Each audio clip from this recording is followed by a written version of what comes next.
1 Samuel. Now there was a certain man of Ramathaim Zophim, of the hill country of Ephraim, and his name was Elkanah, the son of Jeroham, the son of Elihu, the son of Tohu, the son of Zuph, an Ephraimite. He had 2 wives. The name of one was Hannah, and the name of the other Peninnah. Peninnah had children, but Hannah had no children. This man went up out of his city from year to year to worship and to sacrifice to Yahuah of armies in Shiloh. The 2 sons of Eli, Hophni and Phinehas, priests to Yahuah, were there. When the day came that Elkanah sacrificed, he gave to Peninnah his wife, and to all her sons and her daughters, portions. But to Hannah he gave a double portion, for he loved Hannah. But Yahuah had shut up her womb. Her rival provoked her severely, to irritate her, because Yahuah had shut up her womb. So year by year, when she went up to Yahuah's house, her rival provoked her. Therefore she wept, and didn't eat. Elkanah her husband said to her, Hannah, why do you weep? Why don't you eat? Why is your heart grieved? Am I not better to you than 10 sons? So Hannah rose up after they had finished eating and drinking in Shiloh.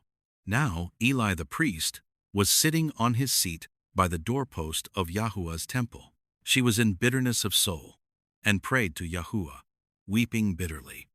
She vowed a vow, and said, Yahuah of armies, if you will indeed look at the affliction of your servant, and remember me, and not forget your servant, but will give to your servant a boy, then I will give him to Yahuah all the days of his life, and no razor shall come on his head.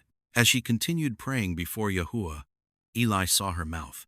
Now Hannah spoke in her heart, only her lips moved, but her voice was not heard. Therefore Eli thought she was drunk.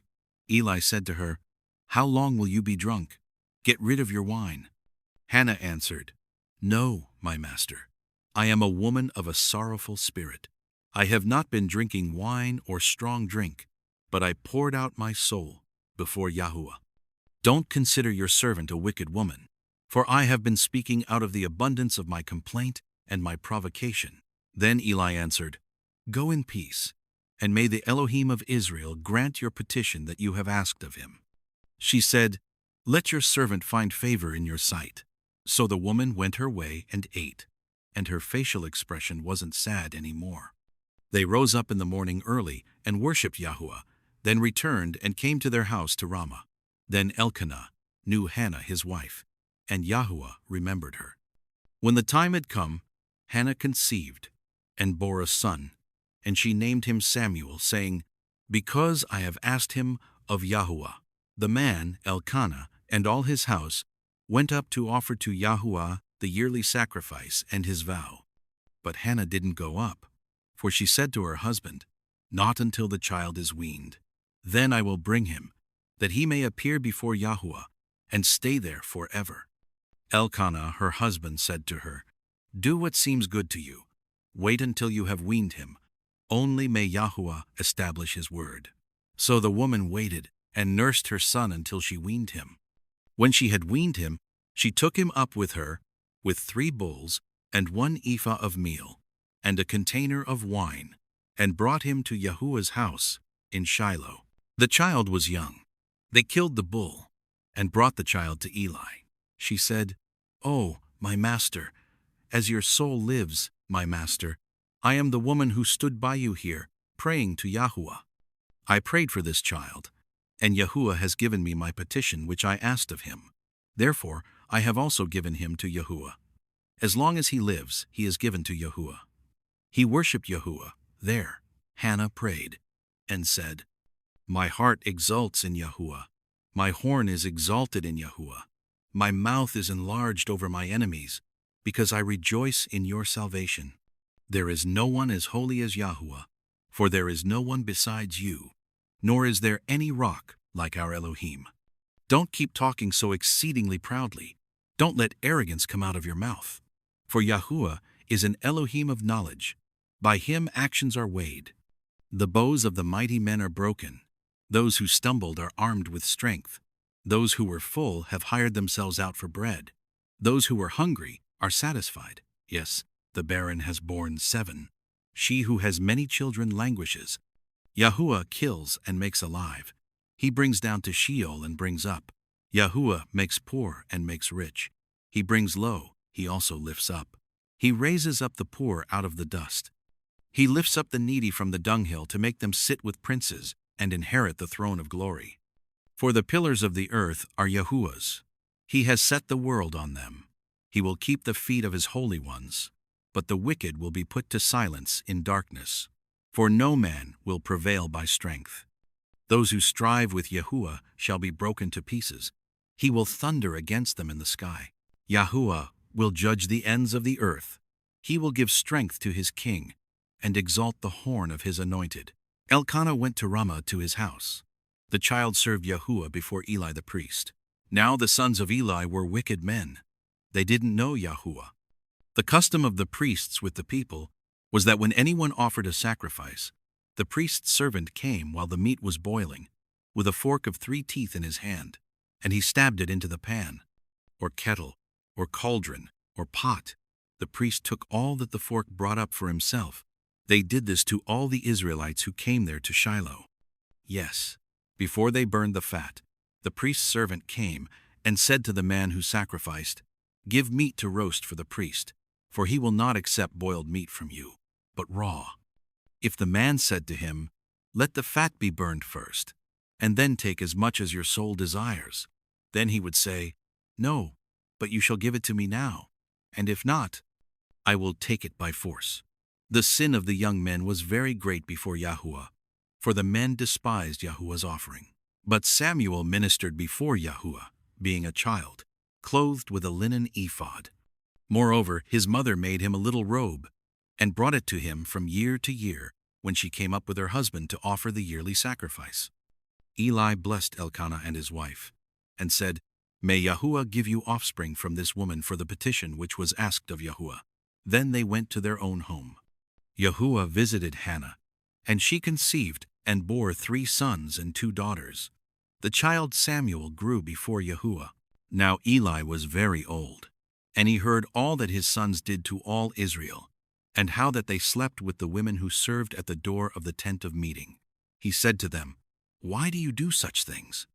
For I hear of your evil dealings from all these people. No, my sons, for it is not a good report that I hear. You make Yahuah's people disobey. If one man sins against another, Elohim will judge him. But if a man sins against Yahuah, who will intercede for him?" Notwithstanding, they didn't listen to the voice of their father, because Yahuah intended to kill them. The child Samuel grew on, and increased in favor, both with Yahuah and also with men. A man of Elohim came to Eli and said to him, "Yahuah says, did I reveal myself to the house of your father when they were in Egypt, in bondage to Pharaoh's house? Didn't I choose him out of all the tribes of Israel to be my priest, to go up to my altar, to burn incense, to wear an ephod before me? Didn't I give to the house of your father all the offerings of the children of Israel made by fire? Why do you kick at my sacrifice and at my offering, which I have commanded in my habitation, and honor your sons above me, to make yourselves fat with the best of all the offerings of Israel my people? Therefore Yahuah, the Elohim of Israel, says, I said indeed that your house and the house of your father should walk before me forever. But now Yahuah says, far be it from me. For those who honor me I will honor, and those who despise me will be cursed. Behold, the days come that I will cut off your arm and the arm of your father's house, that there will not be an old man in your house. You will see the affliction of my habitation in all the wealth which I will give Israel. There shall not be an old man in your house forever. The man of yours whom I don't cut off from my altar will consume your eyes and grieve your heart. All the increase of your house will die in the flower of their age. This will be the sign to you that will come on your 2 sons, on Hophni and Phinehas. In one day they will both die. I will raise up a faithful priest for myself, who will do according to that which is in my heart and in my mind. I will build him a sure house. He will walk before my anointed forever. It will happen that everyone who is left in your house will come and bow down to him for a piece of silver and a loaf of bread, and will say, Please put me into one of the priest's offices, that I may eat a morsel of bread." The child Samuel ministered to Yahuah before Eli. Yahuah's word was rare in those days. There were not many visions then. At that time, when Eli was laid down in his place, now his eyes had begun to grow dim, so that he could not see, and Elohim's lamp hadn't yet gone out. And Samuel had laid down in Yahuah's temple, where Elohim's ark was. Yahuah called Samuel. He said, "Here I am." He ran to Eli and said, "Here I am, for you called me." He said, "I didn't call. Lie down again." He went and lay down. Yahuah called yet again, "Samuel." Samuel arose and went to Eli and said, "Here I am, for you called me." He answered, "I didn't call, my son. Lie down again." Now Samuel didn't yet know Yahuah, neither was Yahuah's word yet revealed to him. Yahuah called Samuel again, the third time. He arose and went to Eli and said, "Here I am, for you called me." Eli perceived that Yahuah had called the child. Therefore Eli said to Samuel, "Go, lie down. It shall be, if he calls you, that you shall say, 'Speak, Yahuah, for your servant hears.'" So Samuel went and lay down in his place. Yahuah came and stood, and called as at other times, "Samuel, Samuel." Then Samuel said, "Speak, for your servant hears." Yahuah said to Samuel, "Behold, I will do a thing in Israel, at which both the ears of everyone who hears it will tingle. In that day I will perform against Eli all that I have spoken concerning his house, from the beginning even to the end. For I have told him that I will judge his house forever for the iniquity which he knew, because his sons brought a curse on themselves, and he didn't restrain them. Therefore I have sworn to the house of Eli that the iniquity of Eli's house shall not be removed with sacrifice or offering forever." Samuel lay until the morning, and opened the doors of Yahuah's house. Samuel was afraid to show Eli the vision. Then Eli called Samuel and said, "Samuel, my son." He said, "Here I am." He said, "What is the thing that he has spoken to you? Please don't hide it from me. Elohim do so to you, and more also, if you hide anything from me of all the things that he spoke to you." Samuel told him every bit, and hid nothing from him. He said, "It is Yahuah. Let him do what seems good to him." Samuel grew, and Yahuah was with him, and let none of his words fall to the ground. All Israel, from Dan even to Beersheba, knew that Samuel was established to be a prophet of Yahuah. Yahuah appeared again in Shiloh, for Yahuah revealed himself to Samuel in Shiloh by Yahuah's word. The word of Samuel came to all Israel.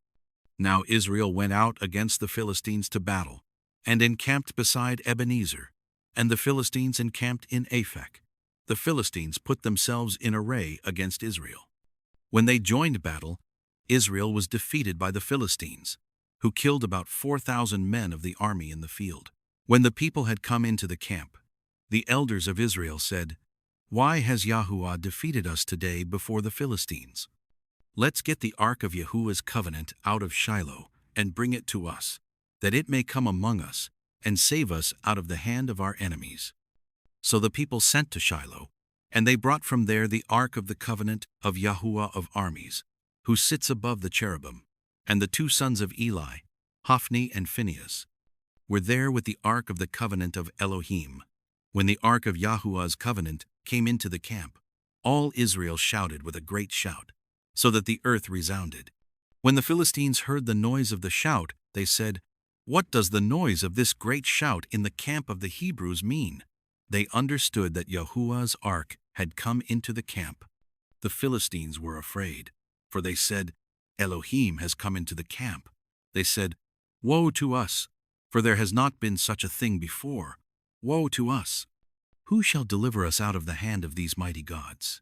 These are the gods that struck the Egyptians with all kinds of plagues in the wilderness. Be strong and behave like men, O you Philistines, that you not be servants to the Hebrews, as they have been to you. Strengthen yourselves like men, and fight." The Philistines fought, and Israel was defeated, and each man fled to his tent. There was a very great slaughter, for 30,000 footmen of Israel fell. Elohim's ark was taken, and the two sons of Eli Hophni and Phinehas, were slain.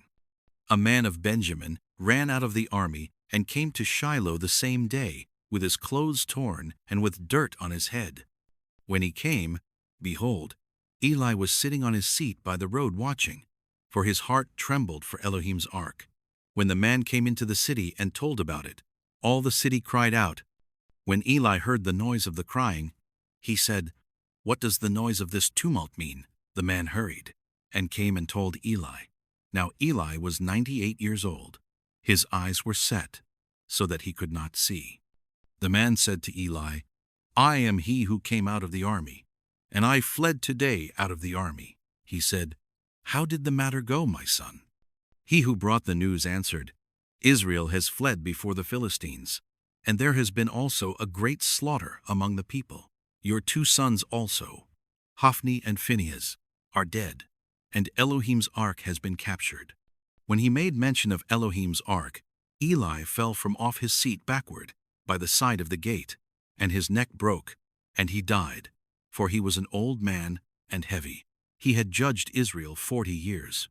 His daughter-in-law, Phinehas' wife, was with child, near to giving birth. When she heard the news that Elohim's ark was taken, and that her father-in-law and her husband were dead, she bowed herself and gave birth, for her pains came on her. About the time of her death, the women who stood by her said to her, "Don't be afraid, for you have given birth to a son." But she didn't answer, neither did she regard it. She named the child Ichabod, saying, "The glory has departed from Israel, because Elohim's ark was taken, and because of her father-in-law and her husband." She said, "The glory has departed from Israel, for Elohim's ark has been taken." Now the Philistines had taken Elohim's ark, and they brought it from Ebenezer to Ashdod.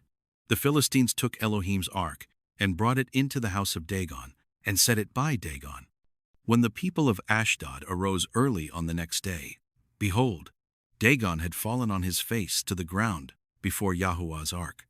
They took Dagon and set him in his place again.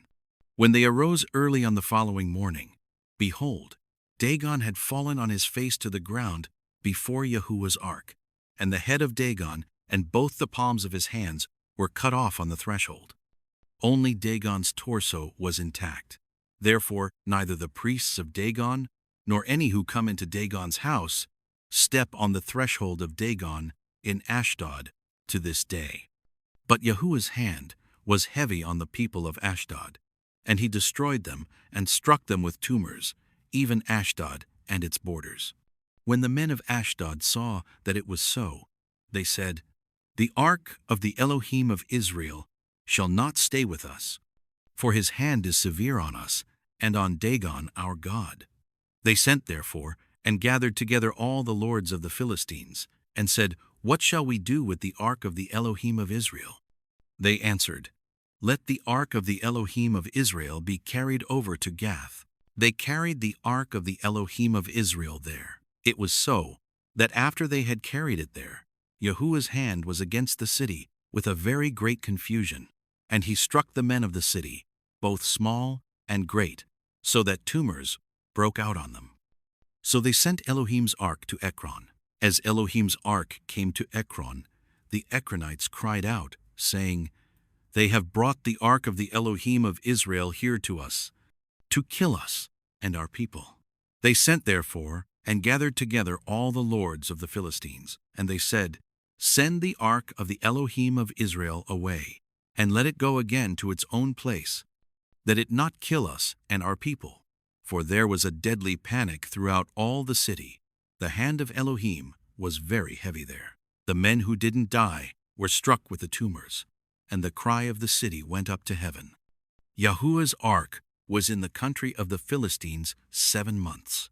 The Philistines called for the priests and the diviners, saying, "What shall we do with Yahuah's ark? Show us how we should send it to its place." They said, "If you send away the ark of the Elohim of Israel, don't send it empty, but by all means return a trespass offering to him. Then you will be healed, and it will be known to you why his hand is not removed from you." Then they said, "What should the trespass offering be which we shall return to him?" They said, 5 golden tumors and 5 golden mice, for the number of the lords of the Philistines. For one plague was on you all, and on your lords. Therefore you shall make images of your tumors, and images of your mice that mar the land. And you shall give glory to the Elohim of Israel. Perhaps he will release his hand from you, from your gods, and from your land. Why then do you harden your hearts, as the Egyptians and Pharaoh hardened their hearts? When he had worked wonderfully among them, didn't they let the people go, and they departed? Now therefore, take and prepare yourselves a new cart, and 2 milk cows on which there has come no yoke, and tie the cows to the cart, and bring their calves home from them. And take Yahuwah's ark, and lay it on the cart. Put the jewels of gold, which you return him for a trespass offering, in a box by its side, and send it away, that it may go. Behold, if it goes up by the way of its own border to Beth Shemesh, then he has done us this great evil. But if not, then we shall know that it is not his hand that struck us.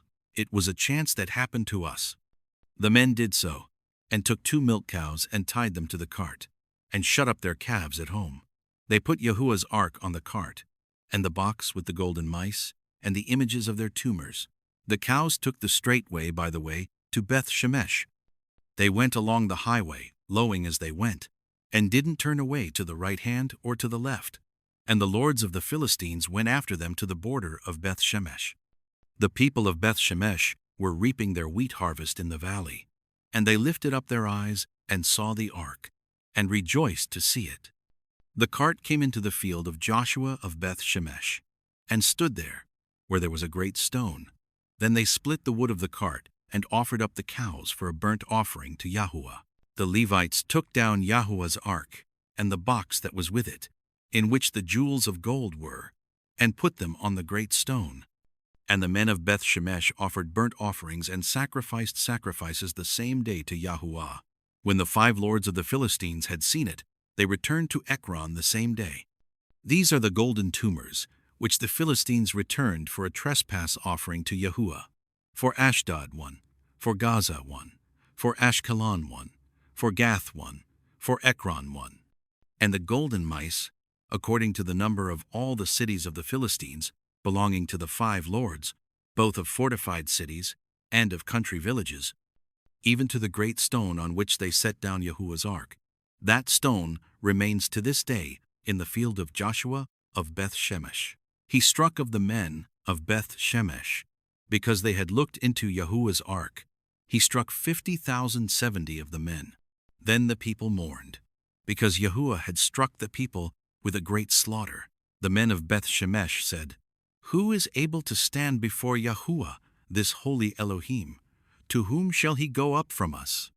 They sent messengers to the inhabitants of Kiriath Jearim, saying, "The Philistines have brought back Yahuwah's ark. Come down and bring it up to yourselves." The men of Kiriath Jearim came and took Yahuwah's ark, and brought it into Abinadab's house on the hill, and consecrated Eleazar his son to keep Yahuwah's ark. From the day that the ark stayed in Kiriath Jearim, the time was long, for it was 20 years, and all the house of Israel lamented after Yahuwah. Samuel spoke to all the house of Israel, saying, "If you are returning to Yahuwah with all your heart, then put away the foreign gods and the Ashtaroth from among you, and direct your hearts to Yahuwah, and serve him only, and he will deliver you out of the hand of the Philistines." Then the children of Israel removed the Baals and the Ashtaroth, and served Yahuwah only. Samuel said, "Gather all Israel to Mizpah, and I will pray to Yahuwah for you." They gathered together to Mizpah, and drew water, and poured it out before Yahuwah, and fasted on that day, and said there, "We have sinned against Yahuwah." Samuel judged the children of Israel in Mizpah. When the Philistines heard that the children of Israel were gathered together at Mizpah, the lords of the Philistines went up against Israel.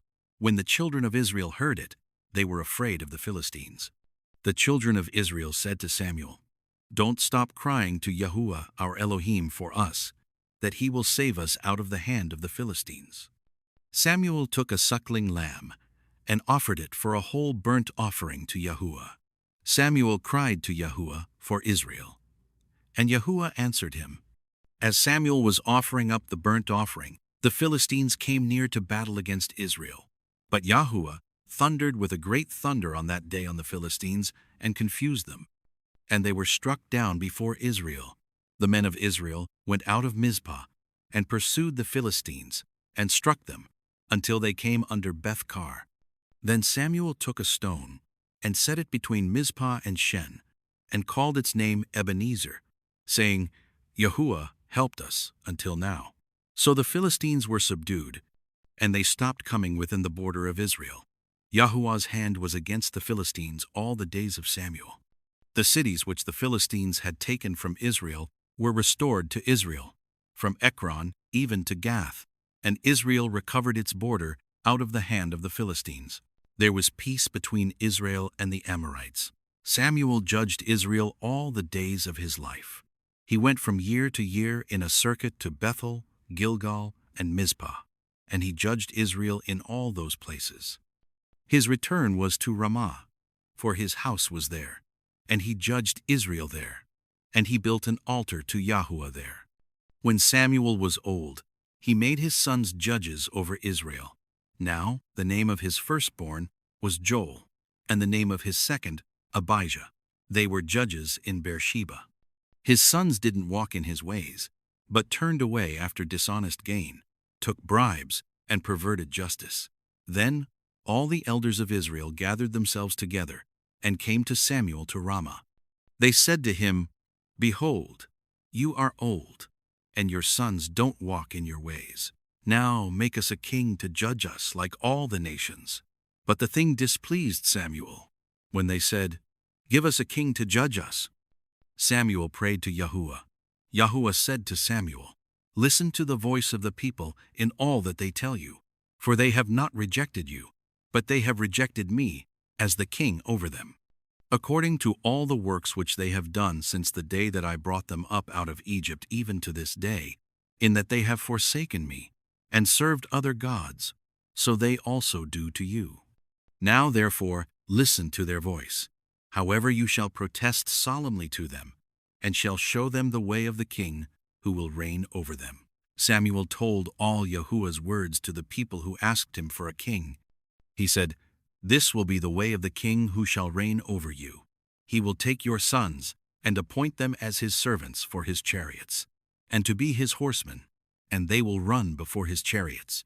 He will appoint them to him for captains of thousands, and captains of 50s, and he will assign some to plow his ground, and to reap his harvest, and to make his instruments of war, and the instruments of his chariots.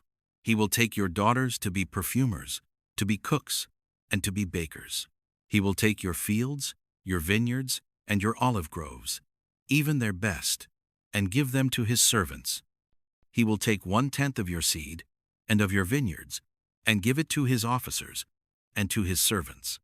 He will take your male servants, your female servants, your best young men, and your donkeys, and assign them to his own work. He will take 1/10 of your flocks, and you will be his servants. You will cry out in that day, because of your king whom you will have chosen for yourselves, and Yahuah will not answer you in that day. But the people refused to listen to the voice of Samuel, and they said, No, but we will have a king over us, that we also may be like all the nations, and that our king may judge us, and go out before us, and fight our battles. Samuel heard all the words of the people, and he rehearsed them in the ears of Yahuah. Yahuah said to Samuel, Listen to their voice, and make them a king. Samuel said to the men of Israel, Everyone go to your own city. Now there was a man of Benjamin, whose name was Kish, the son of Abiel, the son of Zeror, the son of Bechorath, the son of Aphiah, the son of a Benjamite, a mighty man of valor. He had a son, whose name was Saul, an impressive young man, and there was not among the children of Israel a better person than he. From his shoulders and upward he was taller than any of the people. The donkeys of Kish, Saul's father, were lost. Kish said to Saul his son, Now take one of the servants with you, and arise, go look for the donkeys. He passed through the hill country of Ephraim, and passed through the land of Shalishah, but they didn't find them. Then they passed through the land of Sha'elim, and they weren't there. Then he passed through the land of the Benjamites, but they didn't find them. When they had come to the land of Zuph, Saul said to his servant who was with him, "Come, let's return, lest my father stop caring about the donkeys, and be anxious for us." The servant said to him, "Behold now, there is a man of Elohim in this city, and he is a man who is held in honor. All that he says surely happens.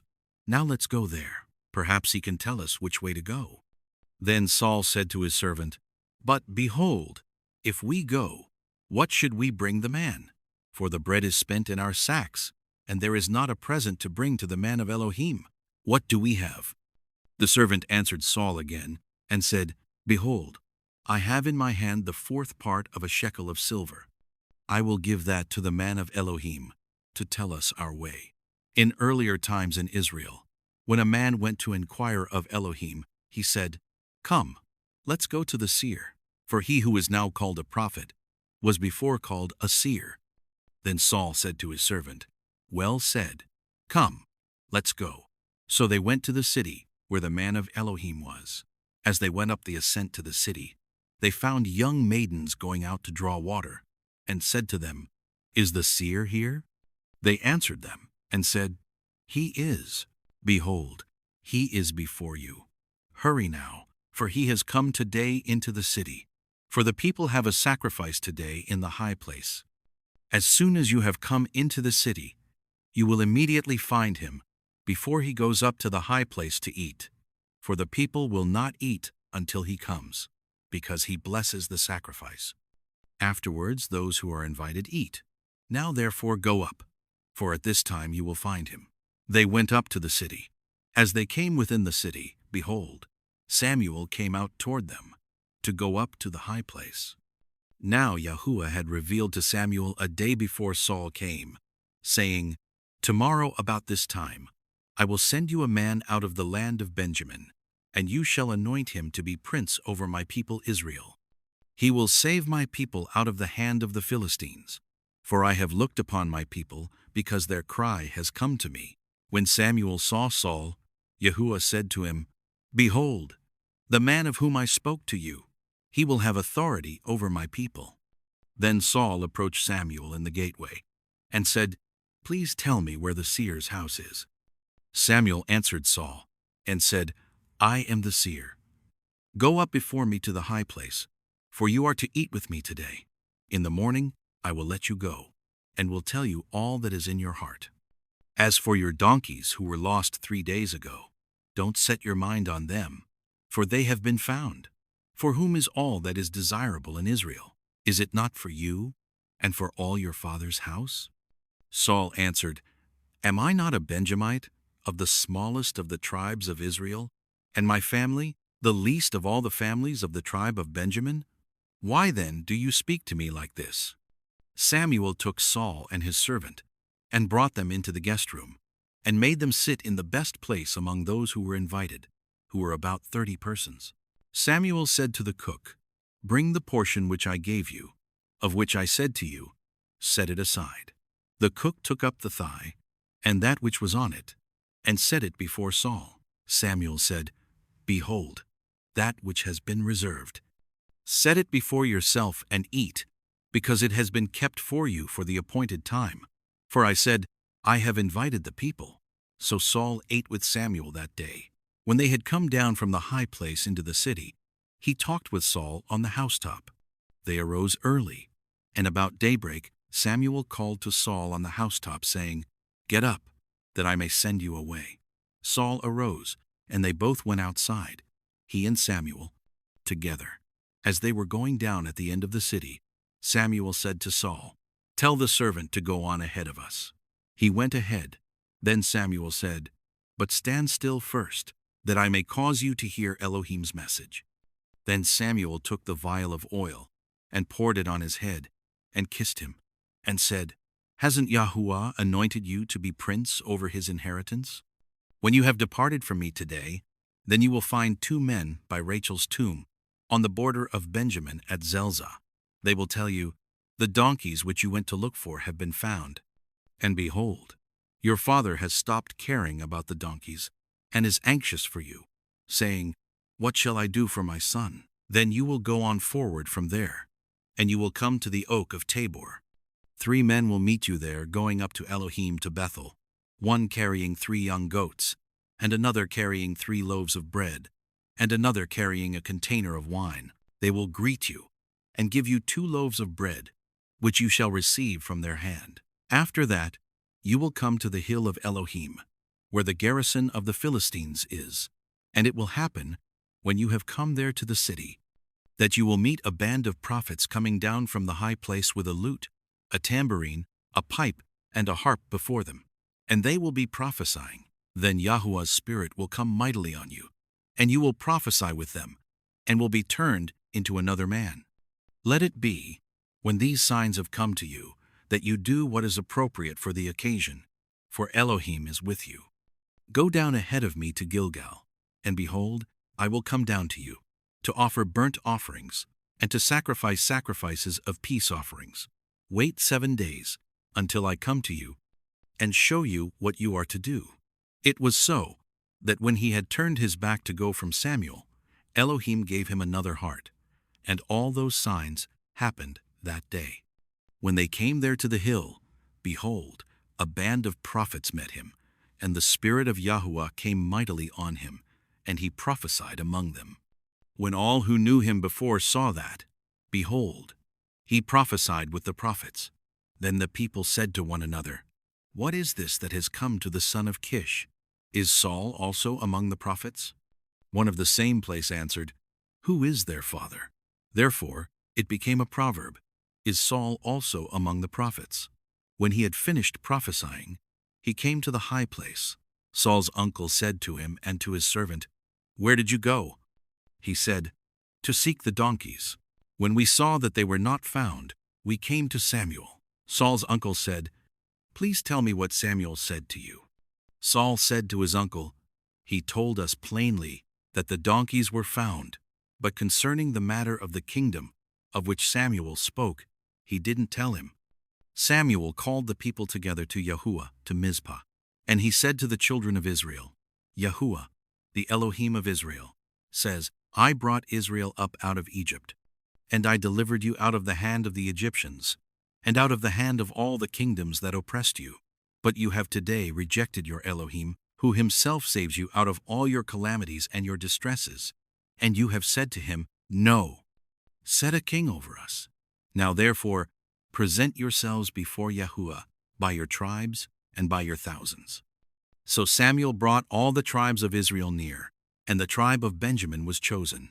He brought the tribe of Benjamin near by their families, and the family of the Matrites was chosen.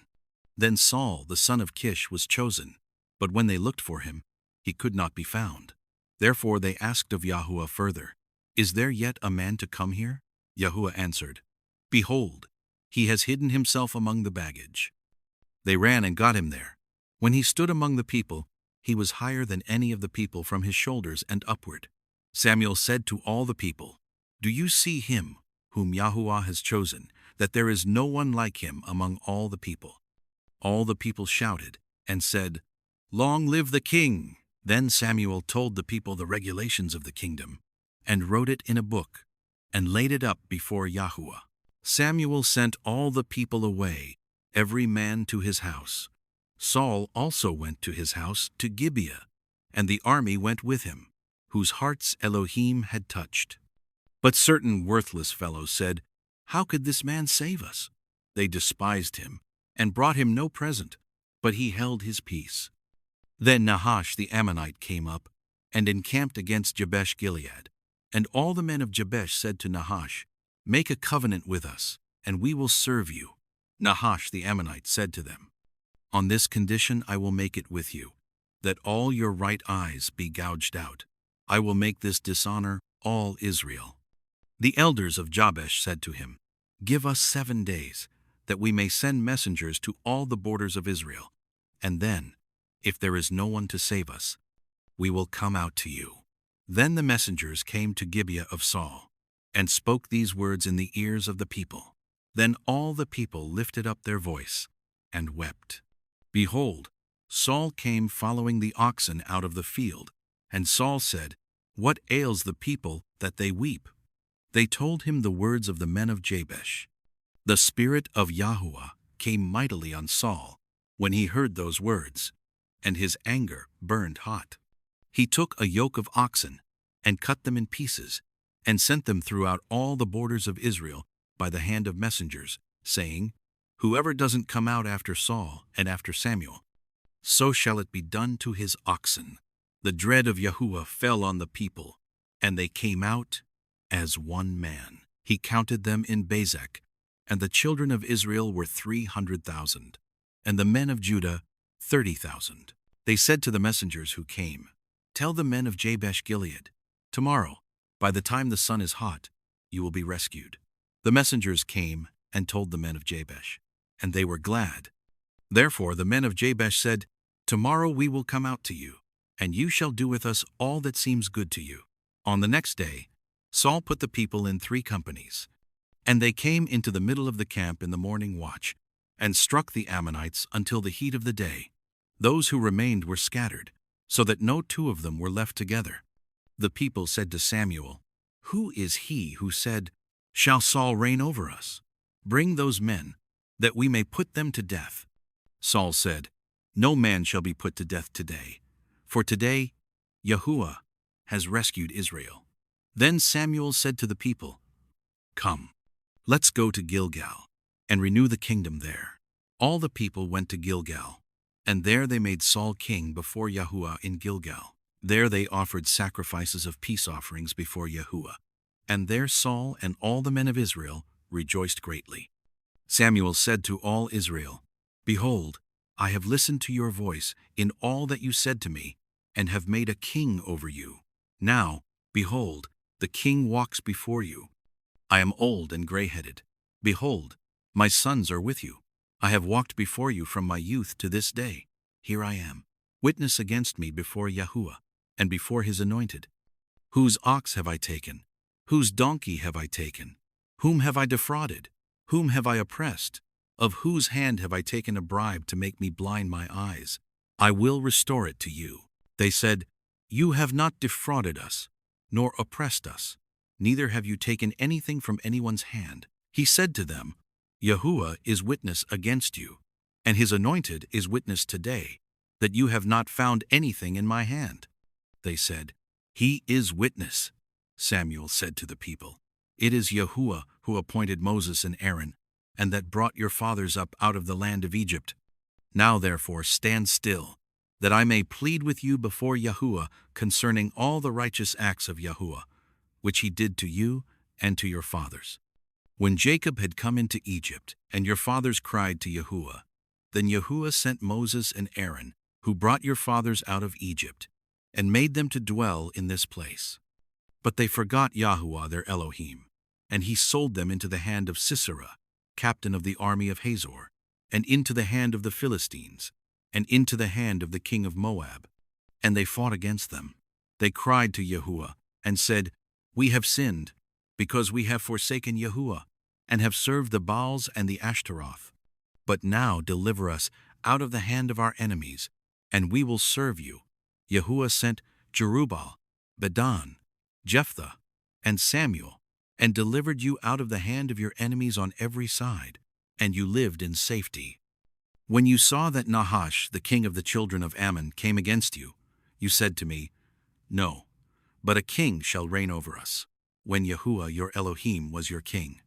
Now therefore see the king whom you have chosen, and whom you have asked for. Behold, Yahuah has set a king over you.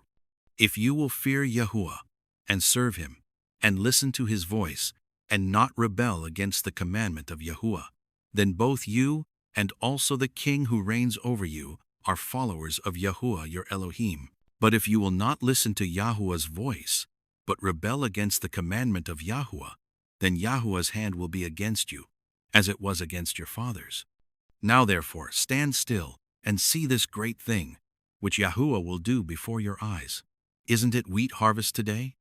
I will call to Yahuah, that he may send thunder and rain, and you will know and see that your wickedness is great, which you have done in Yahuah's sight, in asking for a king. So Samuel called to Yahuah, And Yahuah sent thunder and rain that day. Then all the people greatly feared Yahuah and Samuel.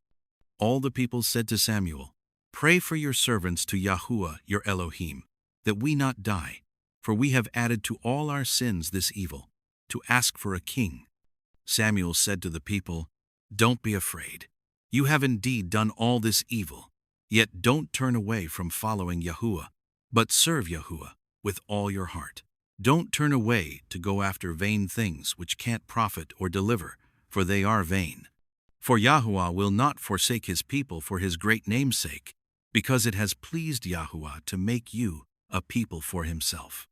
Moreover, as for me, far be it from me that I should sin against Yahuah in ceasing to pray for you, but I will instruct you in the good and the right way. Only fear Yahuah, and serve him in truth with all your heart, for consider what great things he has done for you. But if you keep doing evil, you will be consumed, both you and your king." Saul was 30 years old when he became king, and he reigned over Israel 42 years. Saul chose for himself 3,000 men of Israel, of which 2,000 were with Saul in Michmash and in the Mount of Bethel, and 1,000 were with Jonathan in Gibeah of Benjamin. He sent the rest of the people to their own tents. Jonathan struck the garrison of the Philistines that was in Geba, and the Philistines heard of it. Saul blew the trumpet throughout all the land, saying, "Let the Hebrews hear." All Israel heard that Saul had struck the garrison of the Philistines, and also that Israel was considered an abomination to the Philistines. The people were gathered together after Saul to Gilgal.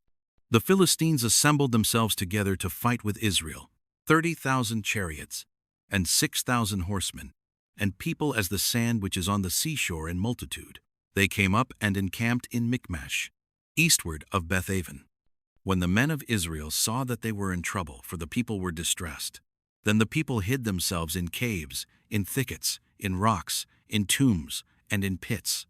Now some of the Hebrews had gone over the Jordan to the land of Gad and Gilead, but as for Saul, he was yet in Gilgal, and all the people followed him trembling. He stayed 7 days, according to the time set by Samuel.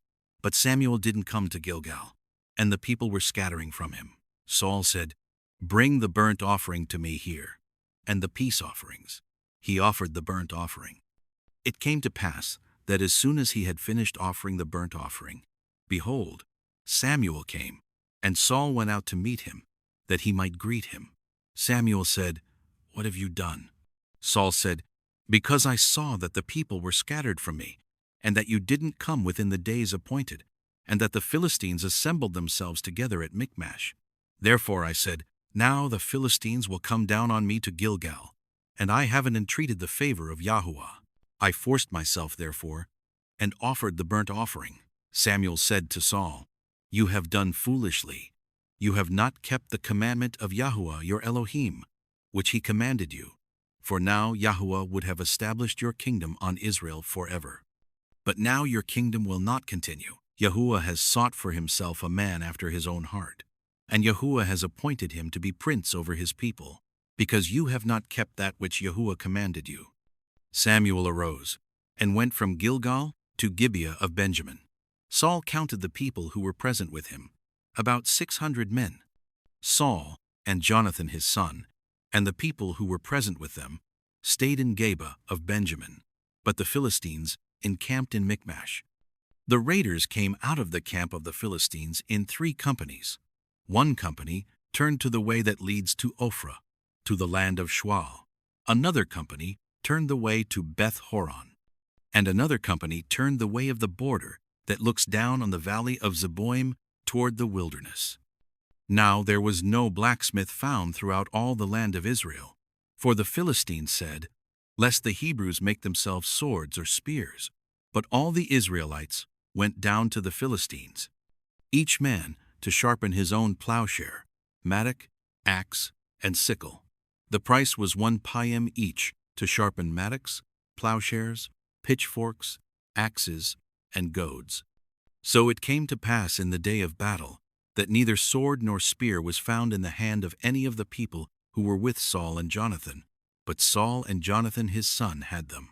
The garrison of the Philistines went out to the pass of Michmash, Now it fell on a day that Jonathan, the son of Saul, said to the young man who bore his armor, "Come, let's go over to the Philistines' garrison that is on the other side." But he didn't tell his father. Saul stayed in the uttermost part of Gibeah under the pomegranate tree, which is in Migron, and the people who were with him were about 600 men, including Ahijah, the son of Ahitub, Ichabod's brother, the son of Phinehas, the son of Eli, the priest of Yahuah in Shiloh, wearing an ephod. The people didn't know that Jonathan was gone. Between the passes, by which Jonathan sought to go over to the Philistines' garrison, there was a rocky crag on the one side, and a rocky crag on the other side, and the name of the one was Bozez, and the name of the other Seneh. The one crag rose up on the north in front of Michmash, and the other on the south in front of Geba. Jonathan said to the young man who bore his armor, "Come, let's go over to the garrison of these uncircumcised. It may be that Yahuah will work for us, for there is no restraint on Yahuah to save by many or by few." His armor-bearer said to him, "Do all that is in your heart. Turn and, behold, I am with you according to your heart." Then Jonathan said, "Behold, we will pass over to the men, and we will reveal ourselves to them.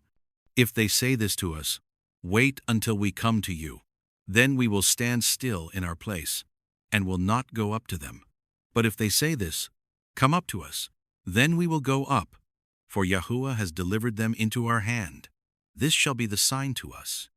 Both of them revealed themselves to the garrison of the Philistines, and the Philistines said, "Behold, the Hebrews are coming out of the holes where they had hidden themselves." The men of the garrison answered Jonathan and his armor-bearer, and said, "Come up to us, and we will show you something." Jonathan said to his armor-bearer, "Come up after me, for Yahuah has delivered them into the hand of Israel." Jonathan climbed up on his hands and on his feet, and his armor-bearer after him, and they fell before Jonathan, and his armor-bearer killed them after him. That first slaughter, which Jonathan and his armor-bearer made, was about 20 men, within, as it were, half a furrow's length in an acre of land. There was a trembling in the camp, in the field, and among all the people. The garrison and the raiders also trembled, and the earth quaked. So there was an exceedingly great trembling. The watchmen of Saul and Gibeah of Benjamin looked, and behold, the multitude melted away and scattered. Then Saul said to the people who were with him, "Count now, and see who is missing from us." When they had counted, behold, Jonathan and his armor-bearer were not there. Saul said to Ahijah, "Bring Elohim's ark here." For Elohim's ark was with the children of Israel at that time. While Saul talked to the priest, the tumult that was in the camp of the Philistines went on and increased. And Saul said to the priest, "Withdraw your hand." Saul and all the people who were with him were gathered together and came to the battle, and behold, they were all striking each other with their swords in very great confusion. Now the Hebrews, who were with the Philistines before, and who went up with them into the camp, from all around, even they also turned to be with the Israelites, who were with Saul and Jonathan. Likewise all the men of Israel who had hidden themselves in the hill country of Ephraim, when they heard that the Philistines fled, even they also followed hard after them in the battle. So Yahuah saved Israel that day, and the battle passed over by Beth-aven. The men of Israel were distressed that day, for Saul had adjured the people, saying, "Cursed is the man who eats any food until it is evening, and I am avenged of my enemies." So none of the people tasted food. All the people came into the forest, and there was honey on the ground. When the people had come to the forest, behold, honey was dripping, but no one put his hand to his mouth, for the people feared the oath. But Jonathan didn't hear when his father commanded the people with the oath.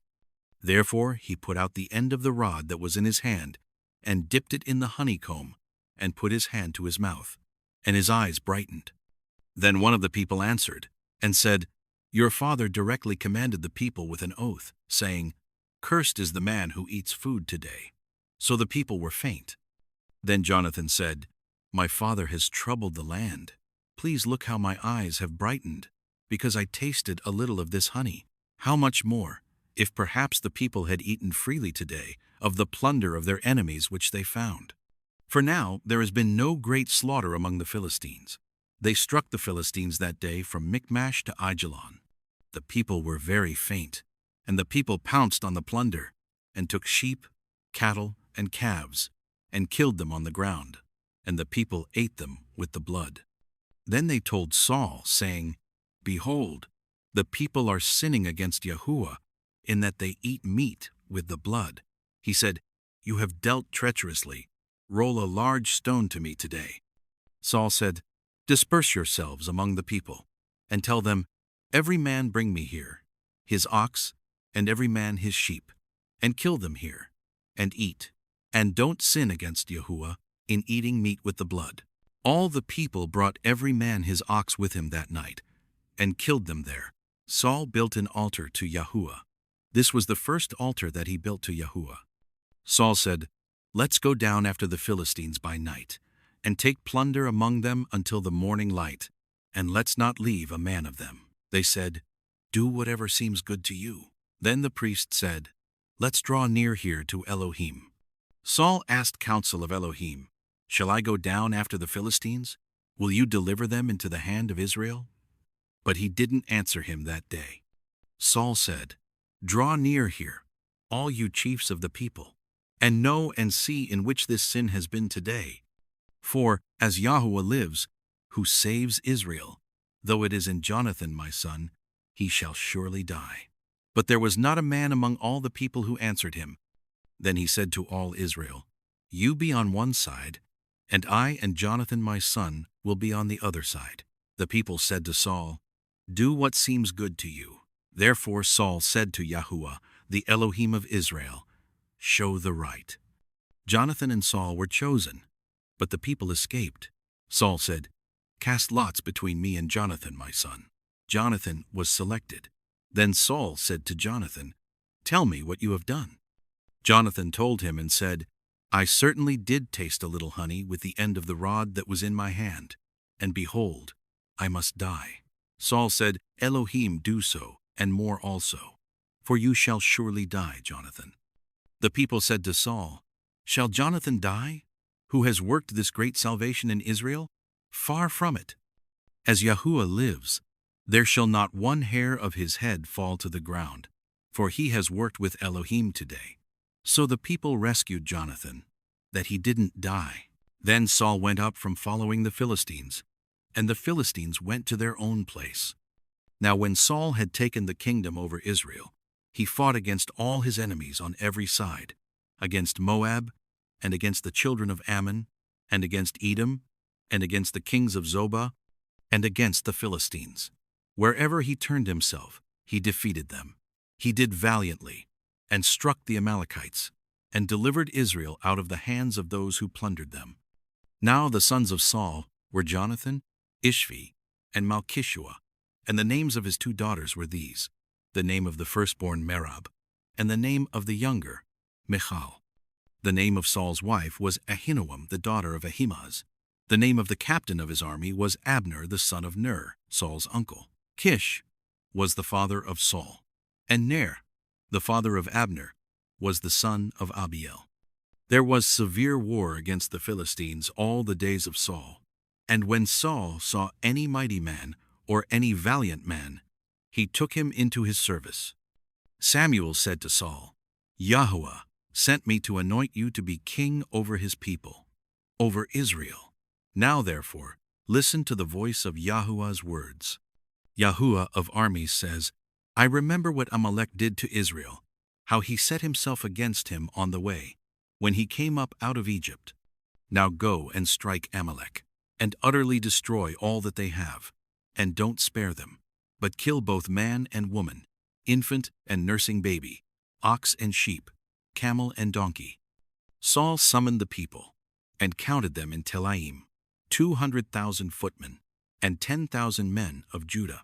Saul came to the city of Amalek, and set an ambush in the valley. Saul said to the Kenites, Go, depart, go down from among the Amalekites, lest I destroy you with them. For you showed kindness to all the children of Israel when they came up out of Egypt. So the Kenites departed from among the Amalekites.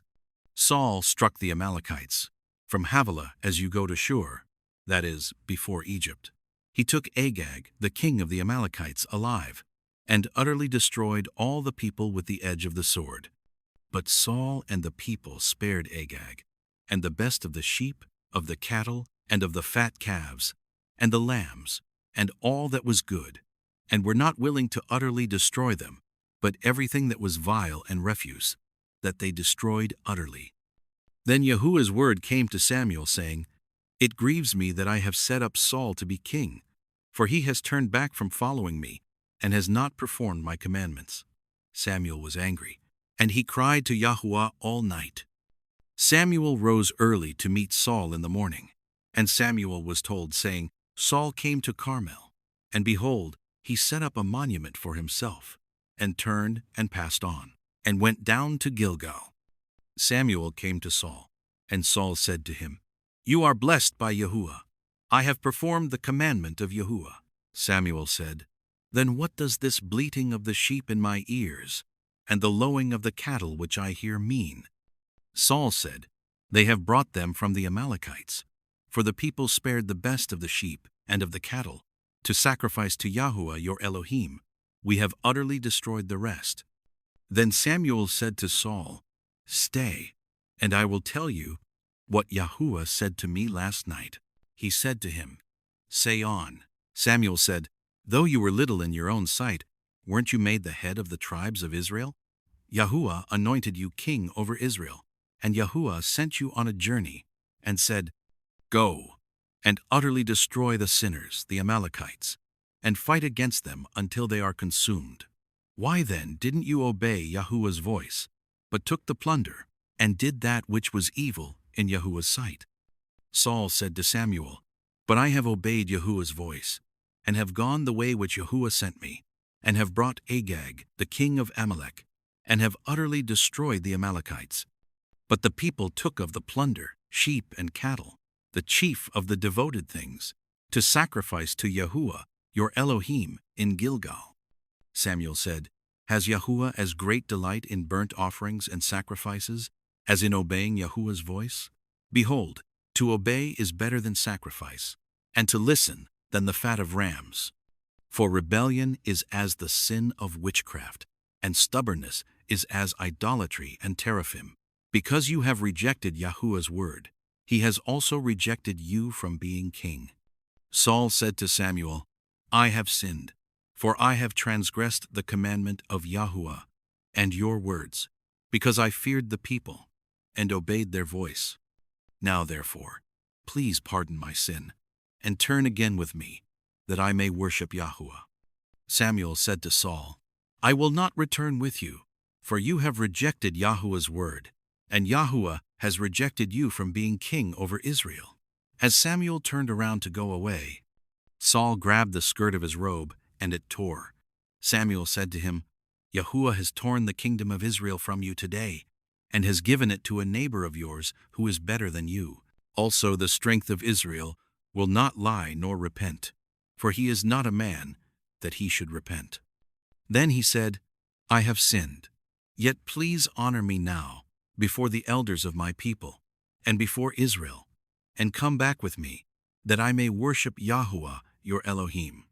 So Samuel went back with Saul, and Saul worshipped Yahuah. Then Samuel said, Bring Agag the king of the Amalekites here to me. Agag came to him cheerfully. Agag said, Surely the bitterness of death is past. Samuel said, As your sword has made women childless, so your mother will be childless among women. Then Samuel cut Agag in pieces before Yahuah in Gilgal. Then Samuel went to Ramah, and Saul went up to his house to Gibeah of Saul. Samuel came no more to see Saul until the day of his death, for Samuel mourned for Saul, and Yahuah grieved that he had made Saul king over Israel. Yahuah said to Samuel, How long will you mourn for Saul, since I have rejected him from being king over Israel? Fill your horn with oil, and go. I will send you to Jesse the Bethlehemite, for I have provided a king for myself among his sons. Samuel said, How can I go? If Saul hears it, he will kill me. Yahuah said, Take a heifer with you, and say, I have come to sacrifice to Yahuah. Call Jesse to the sacrifice, and I will show you what you shall do.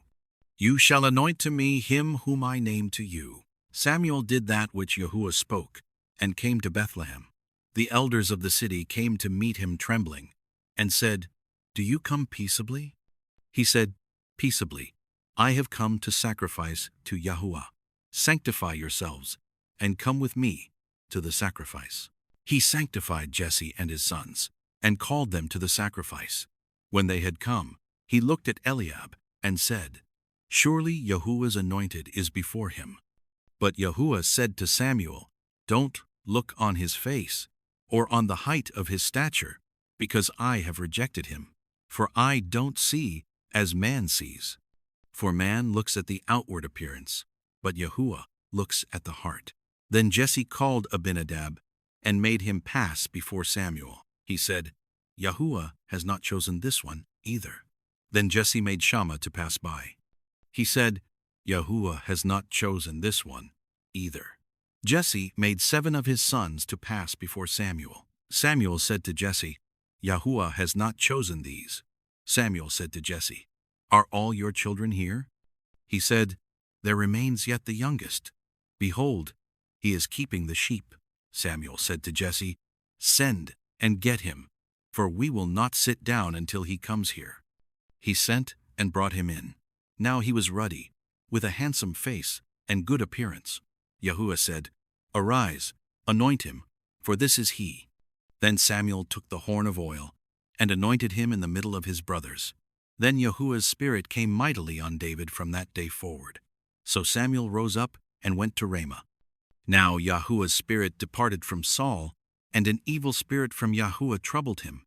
Saul's servants said to him, "See now, an evil spirit from Elohim troubles you. Let our master now command your servants who are in front of you to seek out a man who is a skillful player on the harp. Then when the evil spirit from Elohim is on you, he will play with his hand, and you will be well." Saul said to his servants, "Provide me now a man who can play well, and bring him to me."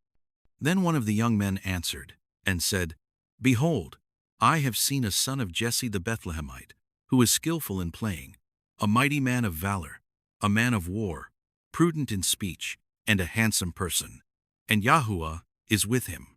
Therefore Saul sent messengers to Jesse, and said, "Send me David your son, who is with the sheep." Jesse took a donkey loaded with bread, and a container of wine, and a young goat, and sent them by David his son to Saul. David came to Saul, and stood before him. He loved him greatly, and he became his armor-bearer. Saul sent to Jesse, saying, "Please, let David stand before me, for he has found favor in my sight." When the spirit from Elohim was on Saul, David took the harp, and played with his hand. So Saul was refreshed, and was well, and the evil spirit departed from him. Now the Philistines gathered together their armies to battle.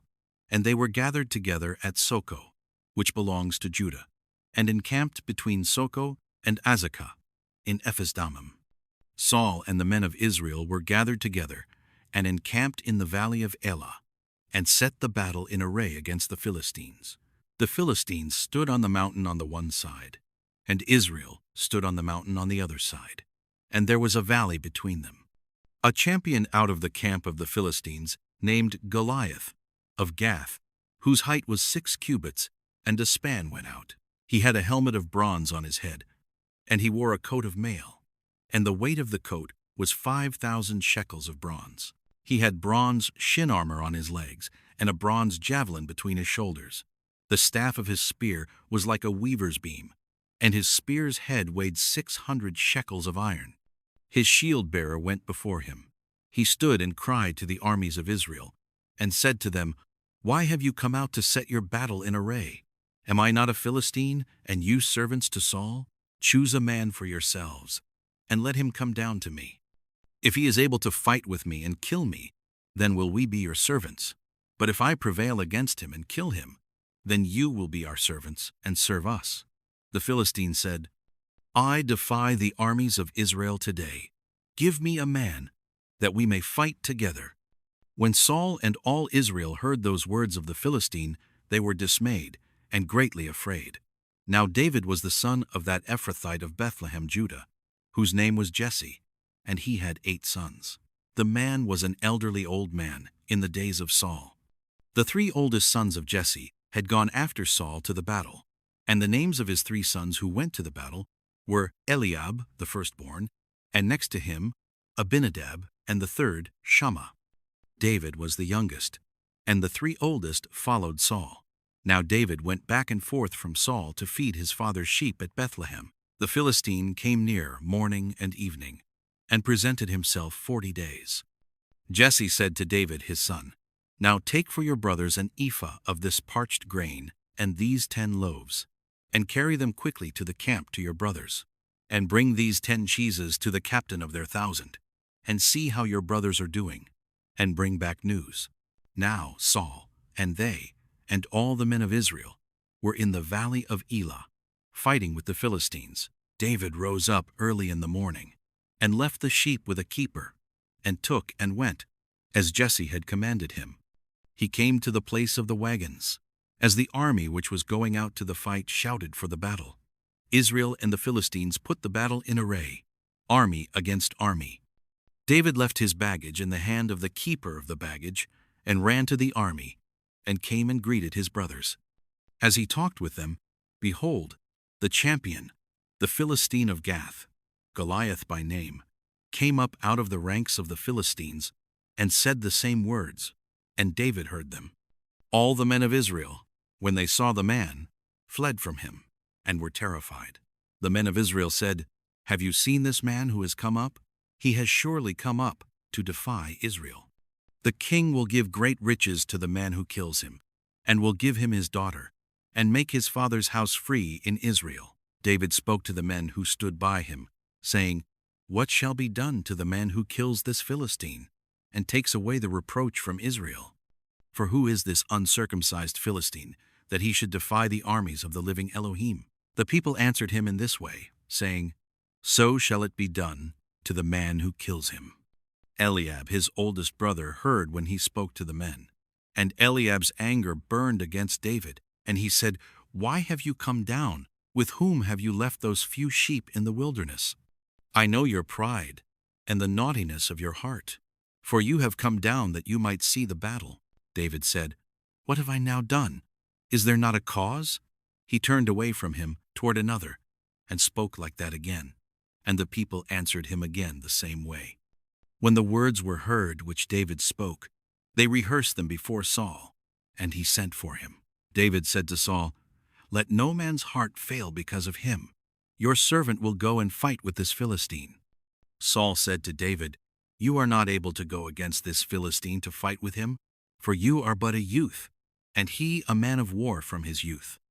David said to Saul, Your servant was keeping his father's sheep, and when a lion or a bear came and took a lamb out of the flock, I went out after him, and struck him, and rescued it out of his mouth. When he arose against me, I caught him by his beard, and struck him, and killed him. Your servant struck both the lion and the bear. This uncircumcised Philistine shall be as one of them, since he has defied the armies of the living Elohim. David said, Yahuah, who delivered me out of the paw of the lion, and out of the paw of the bear, he will deliver me out of the hand of this Philistine. Saul said to David, Go, Yahuah will be with you. Saul dressed David with his clothing. He put a helmet of bronze on his head, and he clad him with a coat of mail. David strapped his sword on his clothing, and he tried to move, for he had not tested it. David said to Saul, I can't go with these, for I have not tested them. Then David took them off. He took his staff in his hand, and chose for himself 5 smooth stones out of the brook, and put them in the pouch of his shepherd's bag, which he had. His sling was in his hand, and he came near to the Philistine. The Philistine walked and came near to David, and the man who bore the shield went before him. When the Philistine looked around and saw David, he disdained him, for he was but a youth, and ruddy, and had a good-looking face. The Philistine said to David, Am I a dog, that you come to me with sticks? The Philistine cursed David by his gods. The Philistine said to David, Come to me, and I will give your flesh to the birds of the sky, and to the animals of the field. Then David said to the Philistine, "You come to me with a sword, with a spear, and with a javelin. But I come to you in the name of Yahuah of armies, the Elohim of the armies of Israel, whom you have defied. Today Yahuah will deliver you into my hand. I will strike you and take your head from off you. I will give the dead bodies of the army of the Philistines today to the birds of the sky and to the wild animals of the earth, that all the earth may know that there is an Elohim in Israel, and that all this assembly may know that Yahuah doesn't save with sword and spear, for the battle is Yahuah's, and he will give you into our hand." When the Philistine arose and walked and came near to meet David, David hurried and ran toward the army to meet the Philistine. David put his hand in his bag, took a stone, and slung it, and struck the Philistine in his forehead. The stone sank into his forehead, and he fell on his face to the earth. So David prevailed over the Philistine with a sling and with a stone, and struck the Philistine, and killed him. But there was no sword in the hand of David. Then David ran, stood over the Philistine, took his sword, drew it out of its sheath, killed him, and cut off his head with it. When the Philistines saw that their champion was dead, they fled. The men of Israel and of Judah arose and shouted, and pursued the Philistines as far as Gai and to the gates of Ekron. The wounded of the Philistines fell down by the way to Sharaim, even to Gath and to Ekron. The children of Israel returned from chasing after the Philistines, and they plundered their camp. David took the head of the Philistine and brought it to Jerusalem, but he put his armor in his tent. When Saul saw David go out against the Philistine, he said to Abner, the captain of the army, "Abner, whose son is this youth?" Abner said, "As your soul lives, O king, I can't tell." The king said, "Inquire whose son the young man is." As David returned from the slaughter of the Philistine, Abner took him and brought him before Saul with the head of the Philistine in his hand. Saul said to him, "Whose son are you, you young man?" David answered, "I am the son of your servant Jesse the Bethlehemite." When he had finished speaking to Saul, the soul of Jonathan was knit with the soul of David, and Jonathan loved him as his own soul. Saul took him that day and wouldn't let him go home to his father's house any more. Then Jonathan and David made a covenant, because he loved him as his own soul. Jonathan stripped himself of the robe that was on him and gave it to David and his clothing, even including his sword, his bow, and his sash. David went out wherever Saul sent him and behaved himself wisely, and Saul set him over the men of war. It was good in the sight of all the people, and also in the sight of Saul's servants. As they came, when David returned from the slaughter of the Philistine, the women came out of all the cities of Israel, singing and dancing, to meet King Saul, with tambourines, with joy, and with instruments of music. The women sang to one another as they played, and said, "Saul has slain his thousands, and David his 10,000s." Saul was very angry, and this saying displeased him. He said, "They have credited David with 10,000s, and they have only credited me with thousands. What can he have more but the kingdom?" Saul watched David from that day and forward. On the next day, an evil spirit from Elohim came mightily on Saul, and he prophesied in the middle of the house. David played with his hand, as he did day by day. Saul had his spear in his hand, and Saul threw the spear, for he said, "I will pin David to the wall." David escaped from his presence twice. Saul was afraid of David, because Yahuah was with him, and had departed from Saul. Therefore, Saul removed him from his presence, and made him his captain over 1,000, and he went out, and came in before the people. David behaved himself wisely in all his ways, and Yahuah was with him. When Saul saw that he behaved himself very wisely, he stood in awe of him. But all Israel and Judah loved David, for he went out and came in before them. Saul said to David, "Behold, my elder daughter Merab, I will give her to you as wife. Only be valiant for me, and fight Yahuah's battles." For Saul said, "Don't let my hand be on him, but let the hand of the Philistines be on him." David said to Saul, "Who am I, and what is my life, or my father's family in Israel, that I should be son-in-law to the king?" But at the time when Merab, Saul's daughter, should have been given to David, she was given to Adriel, the Maholathite, as wife. Michal, Saul's daughter, loved David. And they told Saul, and the thing pleased him. Saul said, I will give her to him, that she may be a snare to him, and that the hand of the Philistines may be against him. Therefore Saul said to David, You shall today be my son-in-law a second time. Saul commanded his servants, Talk with David secretly, and say, Behold, the king has delight in you, and all his servants love you. Now therefore be the king's son-in-law. Saul's servants spoke those words in the ears of David. David said, Does it seem to you a light thing to be the king's son-in-law, since I am a poor man and little known? The servants of Saul told him, saying, David spoke like this. Saul said, Tell David, the king desires no dowry except 100 foreskins of the Philistines, to be avenged of the king's enemies. Now Saul thought he would make David fall by the hand of the Philistines. When his servants told David these words, it pleased David well to be the king's son-in-law. Before the deadline, David arose and went, he and his men, and killed 200 men of the Philistines. Then David brought their foreskins, and they gave them in full number to the king, that he might be the king's son-in-law. Then Saul gave him Michal, his daughter, as wife. Saul saw and knew that Yahuah was with David, and Michal, Saul's daughter, loved him. Saul was even more afraid of David, and Saul was David's enemy continually. Then the princes of the Philistines went out, and as often as they went out, David behaved himself more wisely than all the servants of Saul, so that his name was highly esteemed. Saul spoke to Jonathan his son, and to all his servants, that they should kill David. But Jonathan, Saul's son, greatly delighted in David. Jonathan told David, saying, Saul my father seeks to kill you.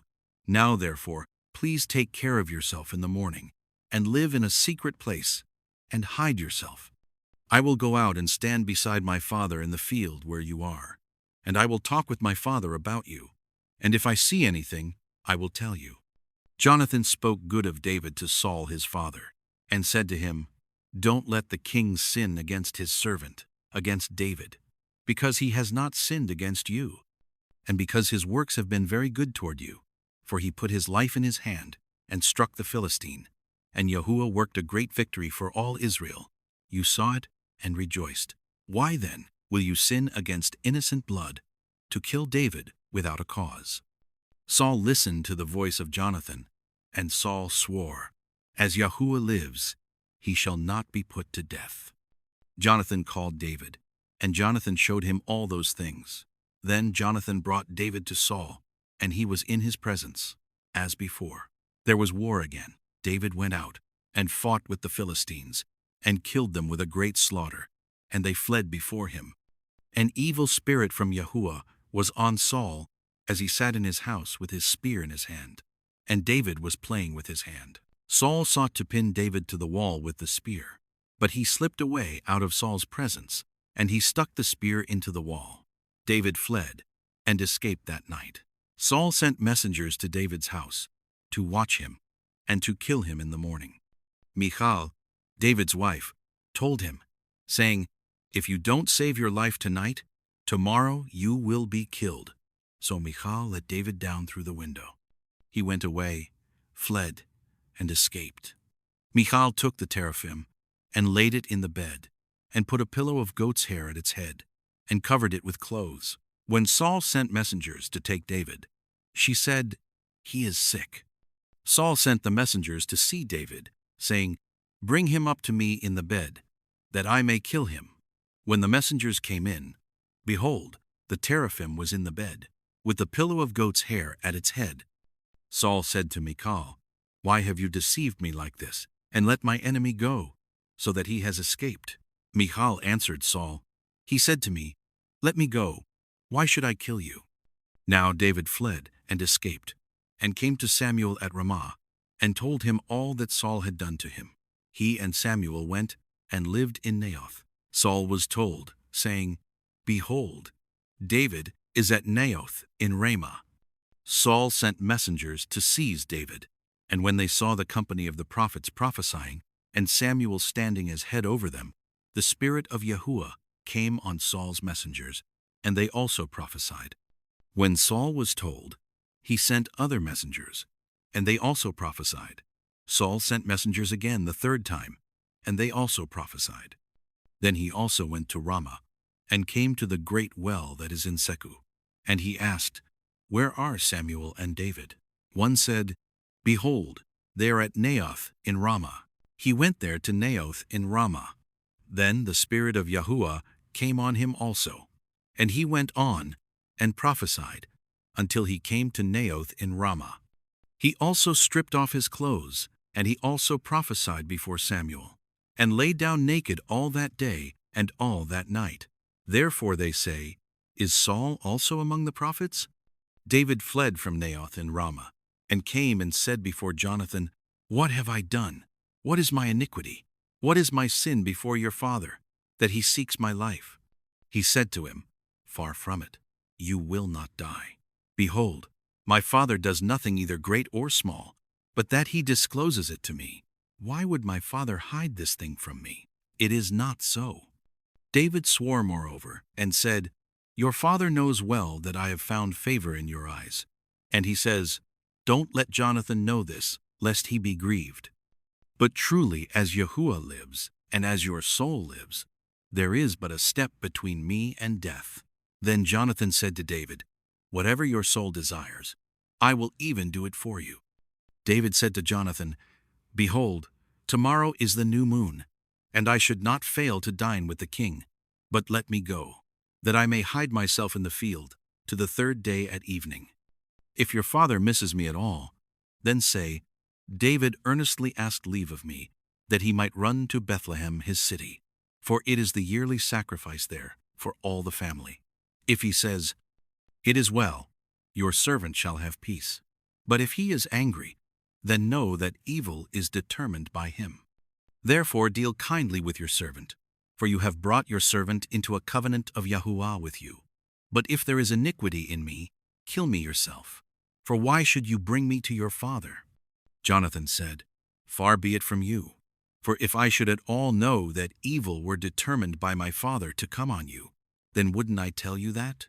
Then David said to Jonathan, Who will tell me if your father answers you roughly? Jonathan said to David, Come, let's go out into the field. They both went out into the field. Jonathan said to David, By Yahuah, the Elohim of Israel, when I have sounded my father about this time tomorrow, or the third day, behold, if there is good toward David, won't I then send to you, and disclose it to you? Yahuah do so to Jonathan, and more also, should it please my father to do you evil, if I don't disclose it to you, and send you away, that you may go in peace. May Yahuah be with you, as he has been with my father. You shall not only show me the loving kindness of Yahuah while I still live, that I not die, but you shall also not cut off your kindness from my house forever. No, not when Yahuah has cut off every one of the enemies of David from the surface of the earth. So Jonathan made a covenant with David's house, saying, Yahuah will require it at the hand of David's enemies. Jonathan caused David to swear again, for the love that he had to him, for he loved him as he loved his own soul. Then Jonathan said to him, Tomorrow is the new moon, and you will be missed, because your seat will be empty. When you have stayed 3 days, go down quickly, and come to the place where you hid yourself when this started, and remain by the stone easel. I will shoot 3 arrows on its side, as though I shot at a mark. Behold, I will send the boy, saying, Go, find the arrows. If I tell the boy, Behold, the arrows are on this side of you, take them, then come, for there is peace to you, and no danger, as Yahuah lives. But if I say this to the boy, Behold, the arrows are beyond you, then go your way, for Yahuah has sent you away. Concerning the matter which you and I have spoken of, behold, Yahuah is between you and me forever. So David hid himself in the field. When the new moon had come, the king sat himself down to eat food. The king sat on his seat, as at other times, even on the seat by the wall, And Jonathan stood up, and Abner sat by Saul's side, but David's place was empty. Nevertheless, Saul didn't say anything that day, for he thought, "Something has happened to him. He is not clean. Surely he is not clean." On the next day after the new moon, the second day, David's place was empty. Saul said to Jonathan his son, "Why doesn't the son of Jesse come to eat, either yesterday or today?" Jonathan answered Saul, "David earnestly asked permission of me to go to Bethlehem. He said, 'Please let me go, for our family has a sacrifice in the city. My brother has commanded me to be there. Now, if I have found favor in your eyes, please let me go away and see my brothers.' Therefore, he has not come to the king's table." Then Saul's anger burned against Jonathan, and he said to him, "You son of a perverse, rebellious woman, don't I know that you have chosen the son of Jesse to your own shame and to the shame of your mother's nakedness? For as long as the son of Jesse lives on the earth, you will not be established, nor will your kingdom. Therefore now send and bring him to me, for he shall surely die." Jonathan answered Saul, his father, and said to him, "Why should he be put to death? What has he done?" Saul cast his spear at him to strike him. By this Jonathan knew that his father was determined to put David to death. So Jonathan arose from the table in fierce anger, and ate no food the second day of the month, for he was grieved for David, because his father had treated him shamefully. In the morning, Jonathan went out into the field at the time appointed with David, and a little boy with him. He said to his boy, "Run, find now the arrows which I shoot." As the boy ran, he shot an arrow beyond him. When the boy had come to the place of the arrow which Jonathan had shot, Jonathan cried after the boy and said, "Isn't the arrow beyond you?" Jonathan cried after the boy, "Go fast, hurry, don't delay." Jonathan's boy gathered up the arrows and came to his master, but the boy didn't know anything. Only Jonathan and David knew the matter. Jonathan gave his weapons to his boy and said to him, "Go, carry them to the city." As soon as the boy was gone, David arose out of the south and fell on his face to the ground and bowed himself 3 times. They kissed one another and wept one with another, and David wept the most. Jonathan said to David, "Go in peace, because we have both sworn in Yahuwah's name, saying, 'Yahuwah is between me and you, and between my offspring and your offspring, forever.'" He arose and departed, and Jonathan went into the city. Then David came to Nob to Ahimelech the priest. Ahimelech came to meet David trembling, and said to him, "Why are you alone, and no man with you?" David said to Ahimelech the priest, "The king has commanded me to do something, and has said to me, 'Let no one know anything about the business about which I send you and what I have commanded you.' I have sent the young men to a certain place. Now therefore, what is under your hand? Please give me 5 loaves of bread in my hand, or whatever is available." The priest answered David, and said, "I have no common bread, but there is holy bread, if only the young men have kept themselves from women." David answered the priest, and said to him, "Truly, women have been kept from us, as usual, these 3 days. When I came out, the vessels of the young men were holy, though it was only a common journey. How much more then, today, shall their vessels be holy?" So the priest gave him holy bread, for there was no bread there but the show bread that was taken from before Yahuwah, to put hot bread in the day when it was taken away. Now a certain man of the servants of Saul was there that day, detained before Yahuwah, and his name was Doeg the Edomite, the best of the herdsmen who belonged to Saul. David said to Ahimelech, "Isn't there here, under your hand, spear or sword? For I have neither brought my sword nor my weapons with me, because the king's business required haste." The priest said, "Behold, the sword of Goliath the Philistine, whom you killed in the valley of Elah, is here, wrapped in a cloth behind the ephod. If you would like to take that, take it, for there is no other except that here." David said, "There is none like that. Give it to me." David arose and fled that day for fear of Saul, and went to Achish, the king of Gath. The servants of Achish said to him, "Isn't this David, the king of the land? Didn't they sing to one another about him in dances, saying, 'Saul has slain his thousands, and David his 10,000s? David laid up these words in his heart, and was very afraid of Achish, the king of Gath. He changed his behavior before them, and pretended to be insane in their hands, and scribbled on the doors of the gate, and let his spittle fall down on his beard. Then Achish said to his servants, "Look, you see the man is insane. Why then have you brought him to me? Do I lack madmen, that you have brought this fellow to play the madman in my presence? Should this fellow come into my house?" David therefore departed from there, and escaped to Adullam's cave. When his brothers and all his father's house heard it, they went down there to him. Everyone who was in distress, everyone who was in debt, and everyone who was discontented, gathered themselves to him, and he became captain over them. There were with him about 400 men. David went from there to Mizpeh of Moab, and he said to the king of Moab, "Please let my father and my mother come out with you, until I know what Elohim will do for me." He brought them before the king of Moab, and they lived with him all the time that David was in the stronghold. The prophet Gad said to David, "Don't stay in the stronghold. Depart, and go into the land of Judah." Then David departed, and came into the forest of Hereth. Saul heard that David was discovered with the men who were with him. Now Saul was sitting in Gibeah, under the tamarisk tree in Ramah, with his spear in his hand, and all his servants were standing around him.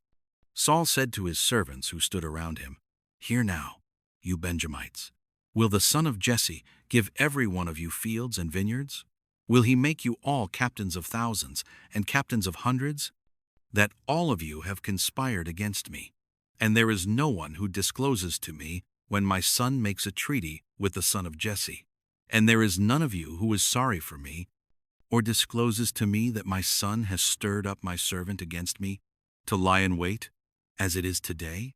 Then Doeg the Edomite, who stood by the servants of Saul, answered and said, "I saw the son of Jesse coming to Nob, to Ahimelech, the son of Ahitub. He inquired of Yahuah for him, gave him food, and gave him the sword of Goliath the Philistine." Then the king sent to call Ahimelech, the priest, the son of Ahitub, and all his father's house, the priests who were in Nob, and they all came to the king. Saul said, "Hear now, you son of Ahitub." He answered, "Here I am, my master." Saul said to him, "Why have you conspired against me, you and the son of Jesse, in that you have given him bread and a sword, and have inquired of Elohim for him, that he should rise against me, to lie in wait, as it is today?" Then Ahimelech answered the king, and said, "Who among all your servants is so faithful as David, who is the king's son-in-law, captain of your bodyguard, and honored in your house? Have I today begun to inquire of Elohim for him? Be it far from me. Don't let the king impute anything to his servant, nor to all the house of my father, for your servant knows nothing of all this, less or more." The king said, "You shall surely die, Ahimelech, you and all your father's house." The king said to the guard who stood about him, "Turn and kill the priests of Yahuah, because their hand also is with David, and because they knew that he fled and didn't disclose it to me." But the servants of the king wouldn't put out their hand to fall on the priests of Yahuah. The king said to Doeg, "Turn and attack the priests."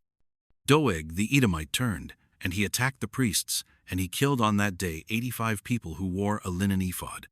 He struck Nob, the city of the priests, with the edge of the sword, both men and women, children and nursing babies, and cattle and donkeys and sheep.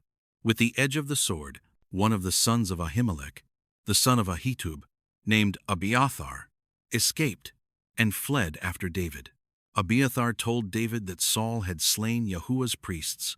David said to Abiathar, "I knew on that day, when Doeg the Edomite was there, that he would surely tell Saul, 'I am responsible for the death of all the persons of your father's house. Stay with me. Don't be afraid, for he who seeks my life seeks your life, for you will be safe with me." David was told, "Behold, the Philistines are fighting against Keilah, and are robbing the threshing floors." Therefore David inquired of Yahuah, saying, "Shall I go and strike these Philistines?" Yahuah said to David, Go strike the Philistines, and save Keilah. David's men said to him, Behold, we are afraid here in Judah. How much more then, if we go to Keilah, against the armies of the Philistines? Then David inquired of Yahuah yet again.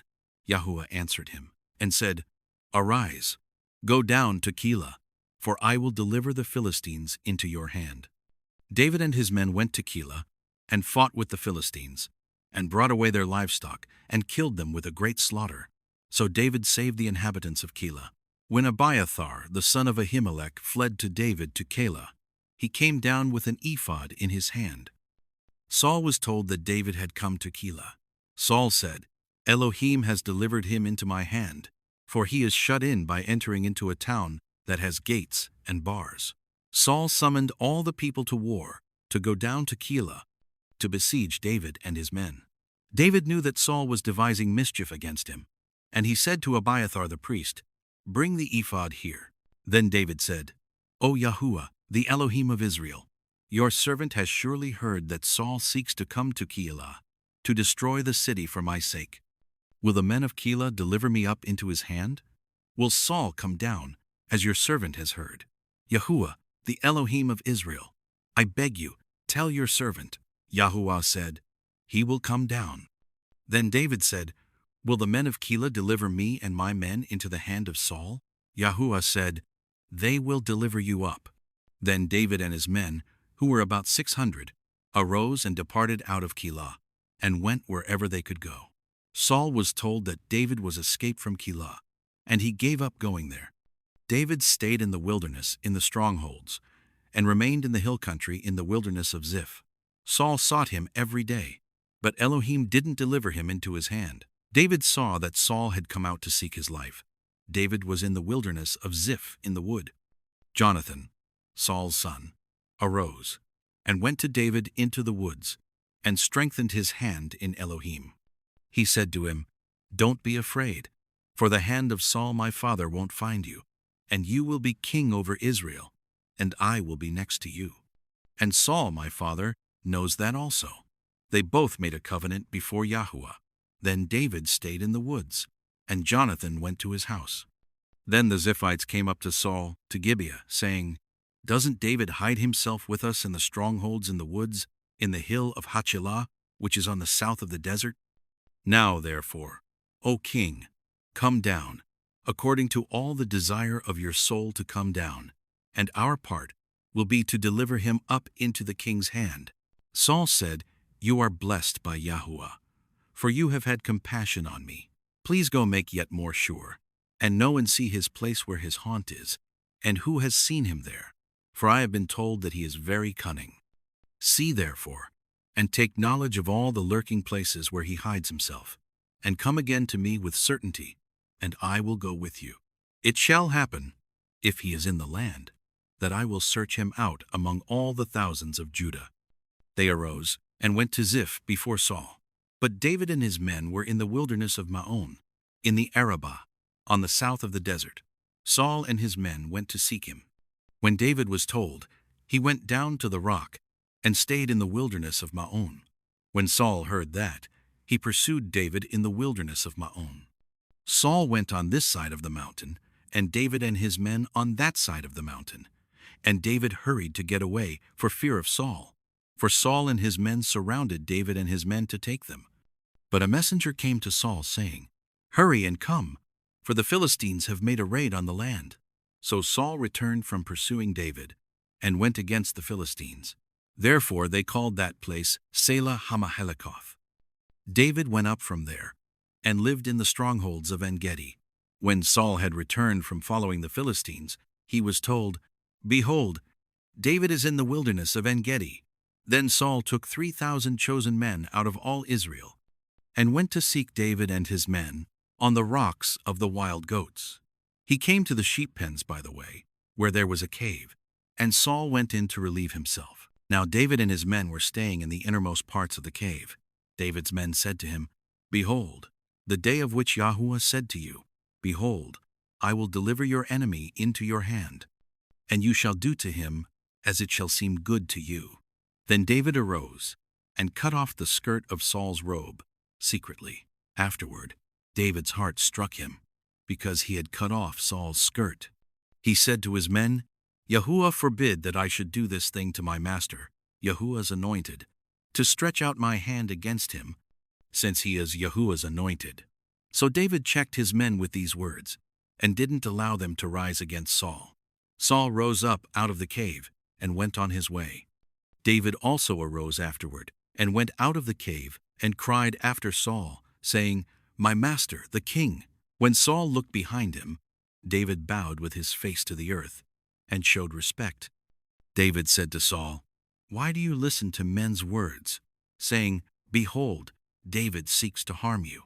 Behold, today your eyes have seen how Yahuah had delivered you today into my hand in the cave.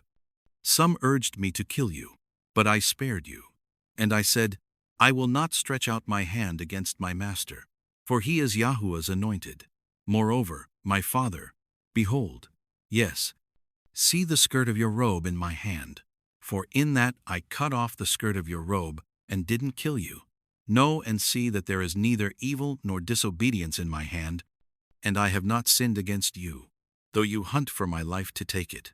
May Yahuah judge between me and you, and may Yahuah avenge me of you, but my hand will not be on you.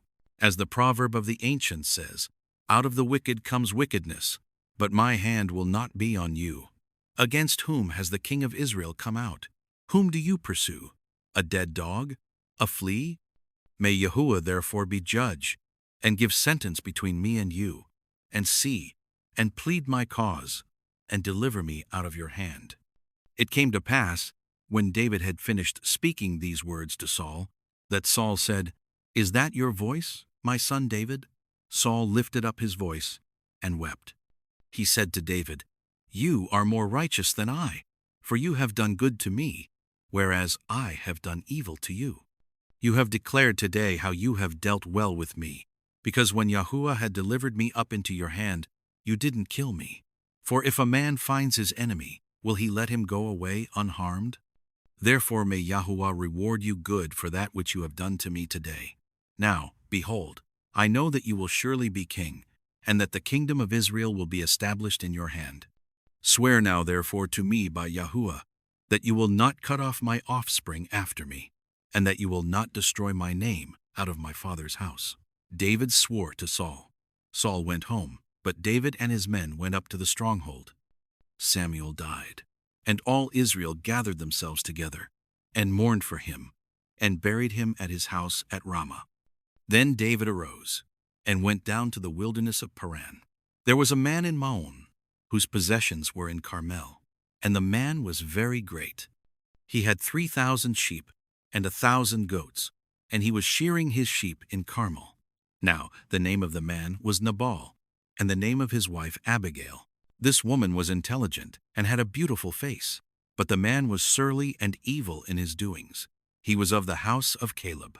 David heard in the wilderness that Nabal was shearing his sheep. David sent 10 young men, and David said to the young men, "Go up to Carmel, and go to Nabal, and greet him in my name. Tell him, 'Long life to you, peace be to you. Peace be to your house, peace be to all that you have. Now I have heard that you have shearers. Your shepherds have now been with us, and we didn't harm them. Nothing was missing from them all the time they were in Carmel. Ask your young men, and they will tell you. Therefore let the young men find favor in your eyes, for we come on a good day. Please give whatever comes to your hand, to your servants, and to your son David." When David's young men came, they spoke to Nabal all those words in the name of David, and waited. Nabal answered David's servants, and said, "Who is David? Who is the son of Jesse? There are many servants who break away from their masters these days. Shall I then take my bread, my water, and my meat that I have killed for my shearers, and give it to men who I don't know where they come from?" So David's young men turned on their way, and went back, and came and told him all these words. David said to his men, "Every man put on his sword." Every man put on his sword. David also put on his sword. About 400 men followed David, and 200 stayed by the baggage. But one of the young men told Abigail, Nabal's wife, saying, "Behold, David sent messengers out of the wilderness to greet our master, and he insulted them. But the men were very good to us, and we were not harmed, and we didn't miss anything, as long as we went with them when we were in the fields. They were a wall to us both by night and by day, all the while we were with them keeping the sheep. Now therefore know and consider what you will do, for evil is determined against our master, and against all his house. For he is such a worthless fellow that one can't speak to him. Then Abigail hurried and took 200 loaves of bread, 2 containers of wine, 5 sheep ready dressed, 5 seahs of parched grain, 100 clusters of raisins, and 200 cakes of figs, and laid them on donkeys. She said to her young men, "Go on before me, behold, I am coming after you." But she didn't tell her husband, Nabal. As she rode on her donkey, and came down by the covert of the mountain, that behold, David and his men came down toward her, and she met them. Now David had said, "Surely in vain I have kept all that this fellow has in the wilderness, so that nothing was missed of all that pertained to him. He has returned me evil for good. Elohim do so to the enemies of David, and more also, if I leave of all that belongs to him by the morning light, so much as one who urinates on a wall." When Abigail saw David, she hurried and got off her donkey, and fell before David on her face, and bowed herself to the ground. She fell at his feet, and said, "On me, my master, on me be the blame. Please, let your servant speak in your ears. Hear the words of your servant. Please don't let my master pay attention to this worthless fellow, Nabal. For as his name is, so is he. Nabal is his name, and folly is with him. But I, your servant, didn't see my master's young men, whom you sent. Now therefore, my master, as Yahuah lives, and as your soul lives, since Yahuah has withheld you from blood guiltiness, and from avenging yourself with your own hand, now therefore let your enemies and those who seek evil to my master be as Nabal. Now this present which your servant has brought to my master, let it be given to the young men who follow my master. Please forgive the trespass of your servant. For Yahuah will certainly make my master a sure house, because my master fights Yahuah's battles. Evil will not be found in you all your days. Though men may rise up to pursue you, and to seek your soul, yet the soul of my master will be bound in the bundle of life with Yahuah your Elohim. He will sling out the souls of your enemies, as from the hollow of a sling. It will come to pass, when Yahuah has done to my master according to all the good that he has spoken concerning you, and has appointed you prince over Israel, that this shall be no grief to you, nor offense of heart to my master, either that you have shed blood without cause, or that my master has avenged himself. When Yahuah has dealt well with my master, then remember your servant." David said to Abigail, "Blessed is Yahuah, the Elohim of Israel, who sent you today to meet me. Blessed is your discretion, and blessed are you, who have kept me today from blood guiltiness, and from avenging myself with my own hand. For indeed, as Yahuah, the Elohim of Israel, lives, who has withheld me from harming you, unless you had hurried and come to meet me, surely there wouldn't have been left to Nabal by the morning light so much as one who urinates on a wall." So David received from her hand that which she had brought him. Then he said to her, "Go up in peace to your house. Behold, I have listened to your voice, and have granted your request." Abigail came to Nabal, and behold, he held a feast in his house, like the feast of a king. Nabal's heart was merry within him, for he was very drunk. Therefore she told him nothing until the morning light. In the morning, when the wine had gone out of Nabal, his wife told him these things, and his heart died within him, and he became as a stone. About 10 days later, Yahuah struck Nabal, so that he died.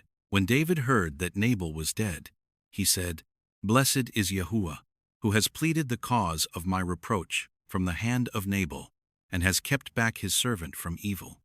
Yahuah has returned the evildoing of Nabal on his own head." David sent and spoke concerning Abigail, to take her to himself as wife. When David's servants had come to Abigail to Carmel, they spoke to her, saying, "David has sent us to you, to take you to him as wife." She arose, and bowed herself with her face to the earth, and said, Behold, your servant is a servant to wash the feet of the servants of my master. Abigail hurried, and arose, and rode on a donkey, with 5 ladies of hers who followed her. And she went after the messengers of David, and became his wife. David also took Ahinoam of Jezreel, and they both became his wives. Now Saul had given Michal his daughter, David's wife, to Palti the son of Laish, who was of Galim. The Ziphites came to Saul to Gibeah, saying, Doesn't David hide himself in the hill of Hachilah, which is before the desert? Then Saul arose, and went down to the wilderness of Ziph, having 3,000 chosen men of Israel with him, to seek David in the wilderness of Ziph. Saul encamped in the hill of Hachilah, which is before the desert, by the way. But David stayed in the wilderness, and he saw that Saul came after him into the wilderness. David therefore sent out spies, and understood that Saul had certainly come. Then David arose, and came to the place where Saul had encamped. And David saw the place where Saul lay, with Abner the son of Ner, the captain of his army. Saul lay within the place of the wagons, and the people were encamped around him. Then David answered and said to Ahimelech the Hittite, and to Abishai the son of Zeruiah, brother of Joab, saying, Who will go down with me to Saul to the camp? Abishai said, I will go down with you. So David and Abishai came to the people by night, and, behold, Saul lay sleeping within the place of the wagons, with his spear stuck in the ground at his head, and Abner and the people lay around him. Then Abishai said to David, Elohim has delivered up your enemy into your hand today. Now therefore please let me strike him with the spear to the earth at one stroke, and I will not strike him the second time. David said to Abishai, Don't destroy him, for who can stretch out his hand against Yahuwah's anointed and be guiltless? David said, As Yahuah lives, Yahuwah will strike him, or his day shall come to die, or he shall go down into battle and perish. Yahuwah forbid that I should stretch out my hand against Yahuwah's anointed.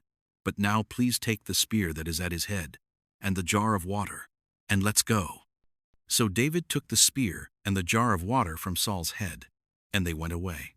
And no man saw it or knew it, nor did any awake, for they were all asleep, because a deep sleep from Yahuwah had fallen on them. Then David went over to the other side, and stood on the top of the mountain afar off, a great space being between them. And David cried to the people and to Abner the son of Ner, saying, Don't you answer, Abner? Then Abner answered, Who are you who cries to the king? David said to Abner, Aren't you a man? Who is like you in Israel? Why then have you not kept watch over your master, the king? For one of the people came in to destroy the king, your master. This thing isn't good that you have done. As Yahuwah lives, you are worthy to die, because you have not kept watch over your master, Yahuwah's anointed. Now see where the king's spear is, and the jar of water that was at his head. Saul knew David's voice, and said, Is this your voice, my son David? David said, It is my voice, my master, O king. He said, Why does my master pursue his servant? For what have I done? What evil is in my hand? Now therefore, please, let my master the king hear the words of his servant. If it is so that Yahuwah has stirred you up against me, let him accept an offering. But if it is the children of men, they are cursed before Yahuwah. For they have driven me out today that I shouldn't cling to Yahuwah's inheritance, saying, Go, serve other gods. Now therefore, don't let my blood fall to the earth away from the presence of Yahuwah.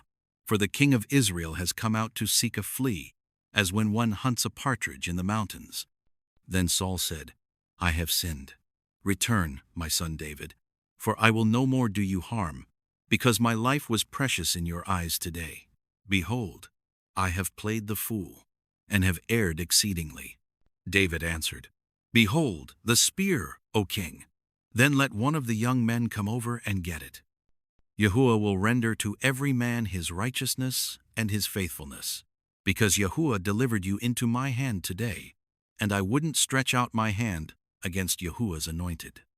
Behold, as your life was respected today in my eyes, So let my life be respected in Yahuwah's eyes, and let him deliver me out of all oppression." Then Saul said to David, "You are blessed, my son David.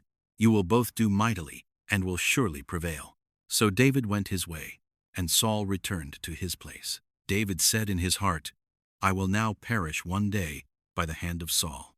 There is nothing better for me than that I should escape into the land of the Philistines, and Saul will despair of me, to seek me any more in all the borders of Israel.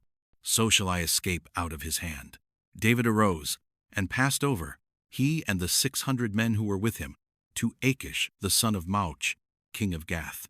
David lived with Achish at Gath, he and his men, every man with his household, even David with his 2 wives, Ahinoam the Jezreelitess, and Abigail the Carmelitess, Nabal's wife. Saul was told that David had fled to Gath, and he sought no more again for him. David said to Achish, "If now I have found favor in your eyes, let them give me a place in one of the cities in the country, that I may dwell there. For why should your servant dwell in the royal city with you?" Then Achish gave him Ziklag that day. Therefore Ziklag belongs to the kings of Judah to this day. The number of the days that David lived in the country of the Philistines was a full year and 4 months. David and his men went up and raided the Geshurites, the Girzites, and the Amalekites, for those were the inhabitants of the land, who were of old, on the way to Shur, even to the land of Egypt. David struck the land, and saved no man or woman alive, and took away the sheep, the cattle, the donkeys, the camels, and the clothing. Then he returned, and came to Achish. Achish said, "Against whom have you made a raid today?" David said, "Against the south of Judah, against the south of the Jerahmeelites, and against the south of the Kenites." David saved neither man nor woman alive, to bring them to Gath, saying, "Lest they should tell about us, saying, 'David did this, and this has been his way all the time he has lived in the country of the Philistines.'" Achish believed David, saying, "He has made his people Israel utterly to abhor him. Therefore he will be my servant forever." In those days, the Philistines gathered their armies together for warfare, to fight with Israel.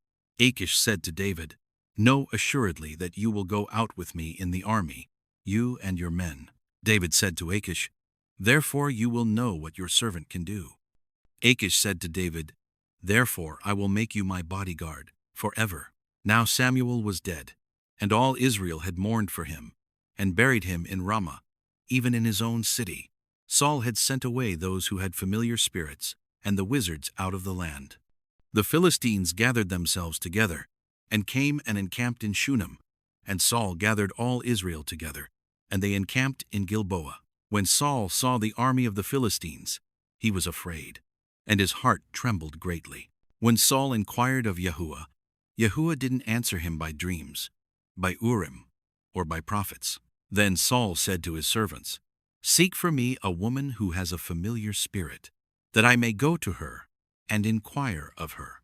His servants said to him, "Behold, there is a woman who has a familiar spirit at Endor." Saul disguised himself and put on other clothing, and went, he and 2 men with him, and they came to the woman by night. Then he said, "Please consult for me by the familiar spirit, and bring me up whomever I shall name to you." The woman said to him, "Behold, you know what Saul has done, how he has cut off those who have familiar spirits, and the wizards, out of the land. Why then do you lay a snare for my life, to cause me to die?" Saul swore to her by Yahuah, saying, "As Yahuah lives, no punishment will happen to you for this thing." Then the woman said, "Whom shall I bring up to you?" He said, "Bring Samuel up for me." When the woman saw Samuel, she cried with a loud voice. And the woman spoke to Saul, saying, "Why have you deceived me? For you are Saul." The king said to her, "Don't be afraid. What do you see?" The woman said to Saul, "I see a god coming up out of the earth." He said to her, "What does he look like?" She said, "An old man comes up. He is covered with a robe." Saul perceived that it was Samuel, and he bowed with his face to the ground, and showed respect. Samuel said to Saul, "Why have you disturbed me, to bring me up?" Saul answered, "I am very distressed, For the Philistines make war against me, and Elohim has departed from me, and answers me no more, by prophets or by dreams. Therefore I have called you, that you may make known to me what I shall do. Samuel said, Why then do you ask me, since Yahuah has departed from you, and has become your adversary? Yahuah has done to you, as he spoke by me. Yahuah has torn the kingdom out of your hand, and given it to your neighbor, even to David, because you didn't obey Yahuah's voice, and didn't execute his fierce wrath on Amalek. Therefore Yahuah has done this thing to you today. Moreover, Yahuah will deliver Israel also with you into the hand of the Philistines. And tomorrow you and your sons will be with me. Yahuah will deliver the army of Israel also into the hand of the Philistines. Then Saul fell immediately his full length on the earth, and was terrified because of Samuel's words. There was no strength in him, for he had eaten no bread all day long or all night long. The woman came to Saul, and saw that he was very troubled, and said to him, Behold, your servant has listened to your voice, and I have put my life in my hand, and have listened to your words which you spoke to me. Now therefore, please listen also to the voice of your servant, and let me set a morsel of bread before you. Eat, that you may have strength, when you go on your way. But he refused, and said, I will not eat. But his servants, together with the woman, constrained him, and he listened to their voice. So he arose from the earth, and sat on the bed. The woman had a fattened calf in the house. She hurried and killed it, and she took flour, and kneaded it, and baked unleavened bread of it. She brought it before Saul, and before his servants, and they ate. Then they rose up, and went away that night. Now the Philistines gathered together all their armies to Aphek, and the Israelites encamped by the spring which is in Jezreel. The lords of the Philistines passed on by hundreds and by thousands, and David and his men passed on in the rear with Achish. Then the princes of the Philistines said, What about these Hebrews? Achish said to the princes of the Philistines, Isn't this David, the servant of Saul, the king of Israel, who has been with me these days? Or rather, these years? I have found no fault in him since he fell away until today. But the princes of the Philistines were angry with him. And the princes of the Philistines said to him, Make the man return, that he may go back to his place where you have appointed him, and let him not go down with us to battle, lest in the battle he become an adversary to us. For with what should this fellow reconcile himself to his master? Should it not be with the heads of these men? Isn't this David, of whom people sang to one another in dances, saying, Saul has slain his thousands, and David his 10,000s? Then Achish called David, and said to him, As Yahuah lives, you have been upright, and your going out and your coming in with me in the army is good in my sight. For I have not found evil in you since the day of your coming to me to this day. Nevertheless, the lords don't favor you. Therefore now return, and go in peace, that you not displease the lords of the Philistines. David said to Achish, But what have I done? What have you found in your servant, so long as I have been before you to this day, that I may not go and fight against the enemies of my master the king? Achish answered David, I know that you are good in my sight, as an angel of Elohim. Notwithstanding the princes of the Philistines have said, He shall not go up with us to the battle. Therefore now rise up early in the morning with the servants of your master who have come with you. And as soon as you are up early in the morning, and have light, depart.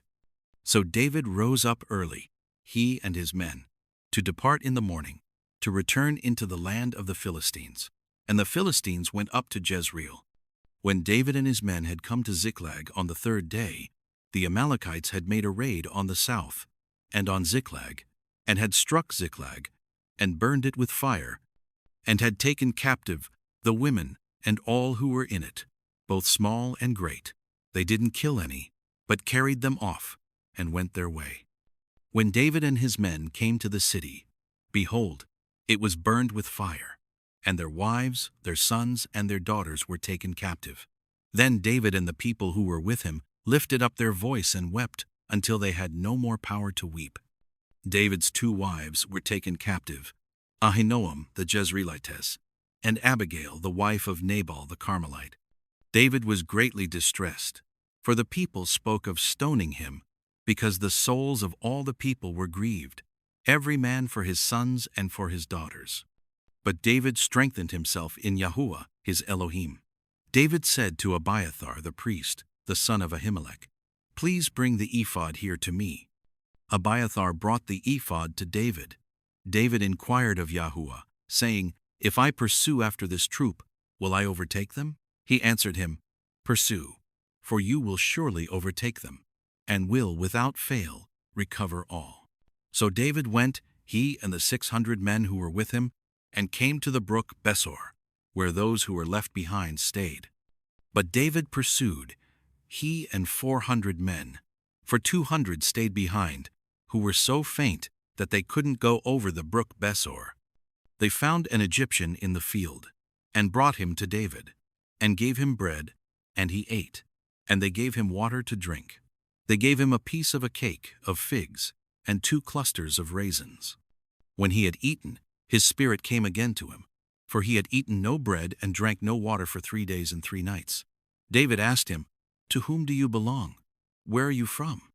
He said, "I am a young man of Egypt, servant to an Amalekite, and my master left me, because 3 days ago I got sick. We made a raid on the south of the Cherethites, and on that which belongs to Judah, and on the south of Caleb, and we burned Ziklag with fire." David said to him, "Will you bring me down to this troop?" He said, "Swear to me by Elohim that you will not kill me and not deliver me up into the hands of my master, and I will bring you down to this troop." When he had brought him down, behold, they were spread around over all the ground, eating, drinking, and dancing, because of all the great plunder that they had taken out of the land of the Philistines and out of the land of Judah. David struck them from the twilight even to the evening of the next day. Not a man of them escaped from there, except 400 young men who rode on camels and fled. David recovered all that the Amalekites had taken, and David rescued his 2 wives. There was nothing lacking to them, neither small nor great, neither sons nor daughters, neither plunder nor anything that they had taken to them. David brought back all. David took all the flocks and the herds, which they drove before those other livestock, and said, "This is David's plunder." David came to the 200 men, who were so faint that they could not follow David, whom also they had made to stay at the brook Besor. And they went out to meet David, and to meet the people who were with him. When David came near to the people, he greeted them.